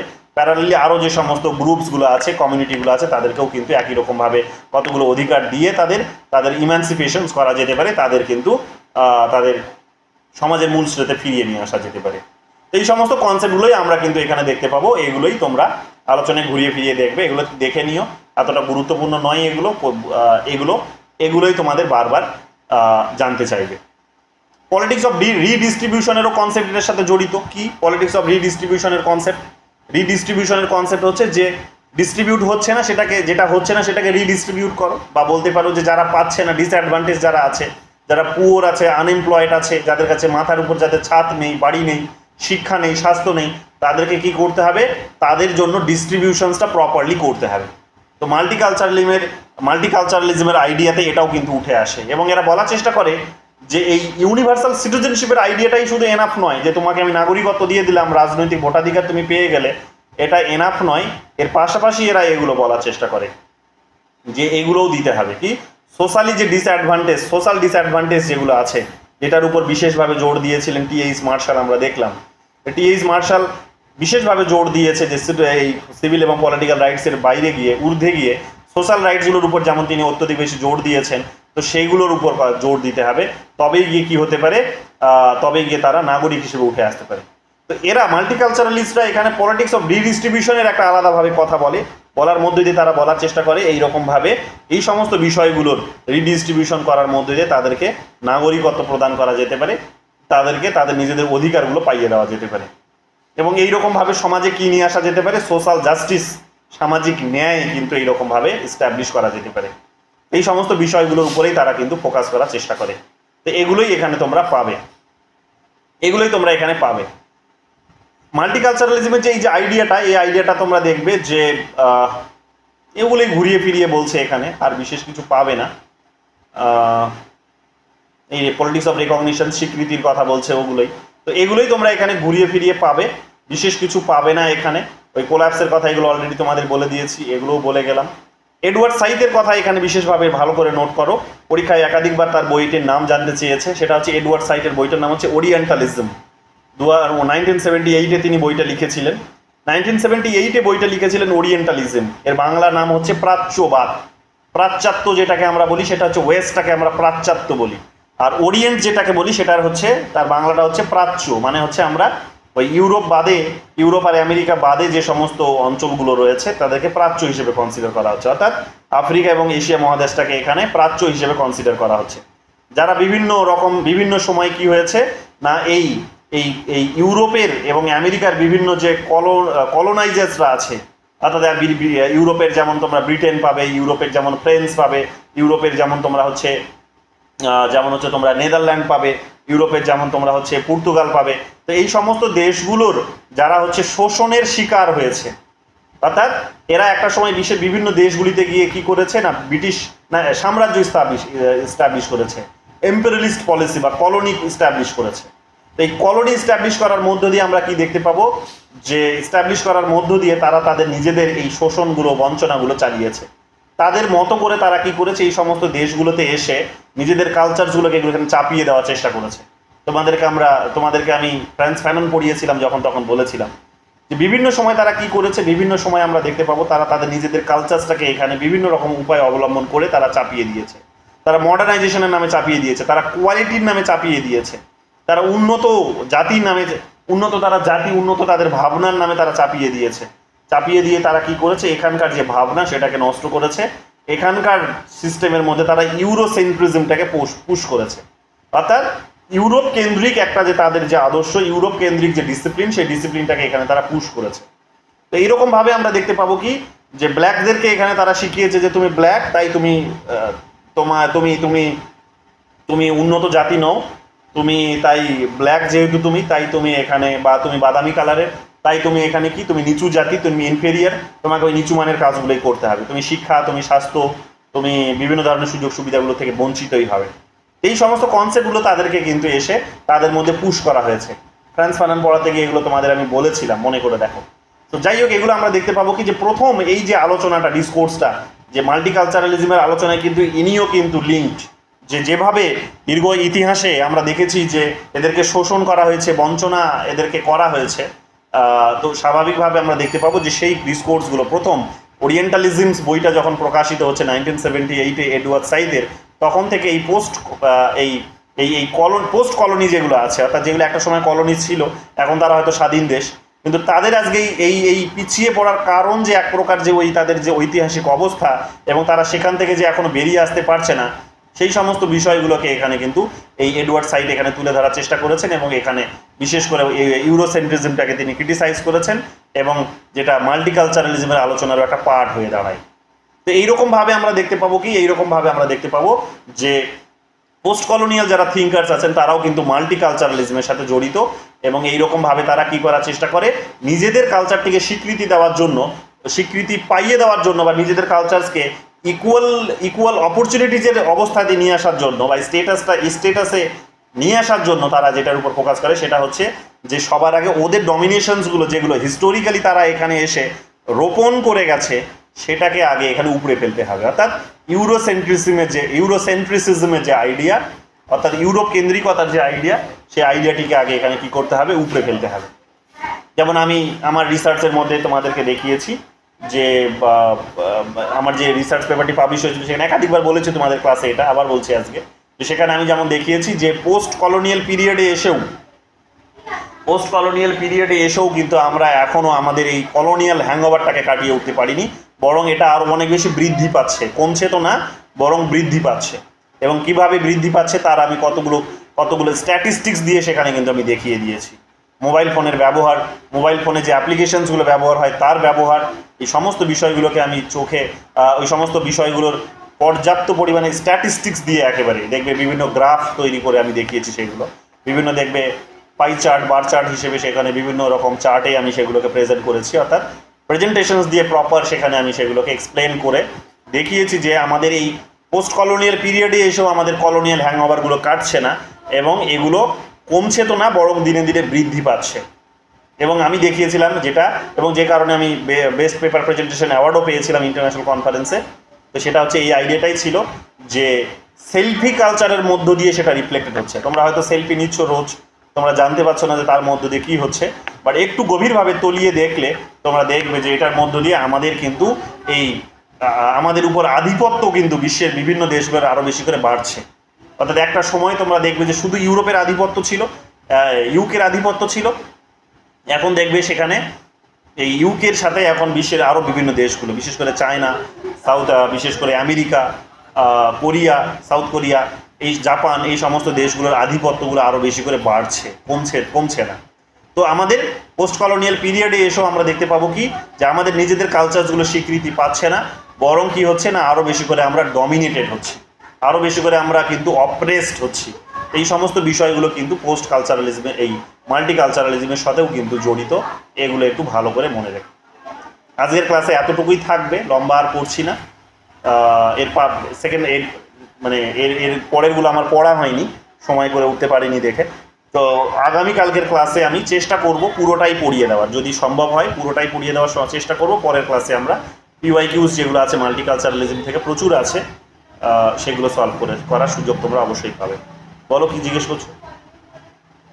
আচ্ছা স্যার, এই সেলফি কালচারের সাথে তো আমরা মানে যে কসমিক যে কালচার, সেটাকেও আমরা ব্যবহার করতে পারি। কেন আমরা যেসব ফোন এখন ইউজ করছি, ওপো, ভিভো, মানে যে কোনো ফোনই এখন মানে ক্যামেরার সাহায্যে তার ফেসটাকে চেঞ্জ করে বা তাকে বিশাল ফর্সা করে, যেটা হয়তো তার স্কিন টোন নয়, মানে বিভিন্ন মানে স্কিন টোনটাকে আরো বেশি ব্রাইট করে সেটাকে মানে যে একটা প্রদর্শন করার যে ব্যাপার রয়েছে, তো এক ধরনের তো সেটাকে আমরা মানে কসমেটিক ইউজ না করেও এক ধরনের কসমিক কালচার আমরা ইউজ করছি। তো সেলফি কালচারের সাথে তো এটাও যাচ্ছে।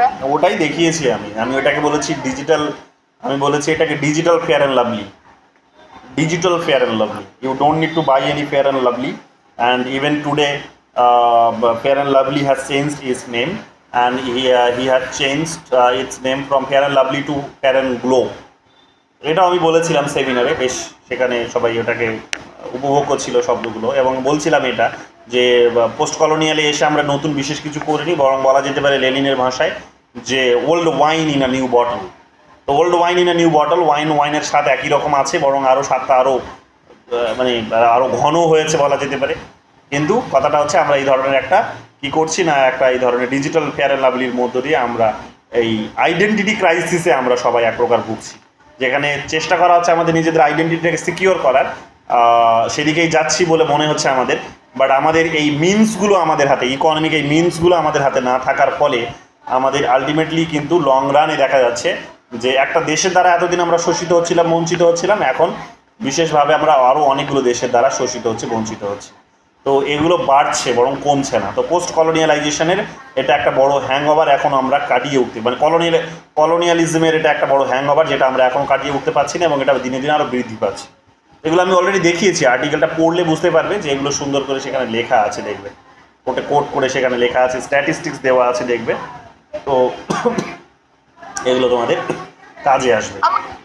গ্রহণ করছি, কিন্তু আমাদের কালচারটা তো বর্তমানে ওয়ার্ল্ড ওয়াইডে ছড়িয়ে যাচ্ছে, যার ফলে তো মানে এই যে ক্লাস অফ সিভিলাইজেশন, যেটা পরবর্তীকালে তো আরো বেশি বাড়তে থাকবে। কেন মানে এখন হিন্দু সংস্কৃতি বা আমাদের যে কালচার গুলো সেটা বিভিন্ন দেশ প্রমোট করছে, তার ফলে কি যারা ব্রিটিশ বা ইউরোপ কেন্দ্রিক যে সমস্ত কালচার, তারা তো এক প্রকার ভয়ের মুখে পড়ছে।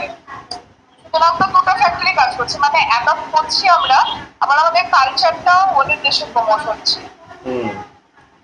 হচ্ছে, কিন্তু ওদের জোরটা অনেক বেশি, ওদের জোরটা অনেক বেশি, কারণ আসল অস্ত্রটা ওদের হাতে আছে, সেটা হচ্ছে ইকোনমির অস্ত্র, সায়েন্সের অস্ত্র, টেকনোলজির অস্ত্র। ওই অস্ত্রটা ওদের হাতেই আছে, ফলে ওটাকে মোকাবিলা করাটা এত সহজ হবে না, বুঝতে পারলে? এবং এটাই হচ্ছে, ওই আর কি।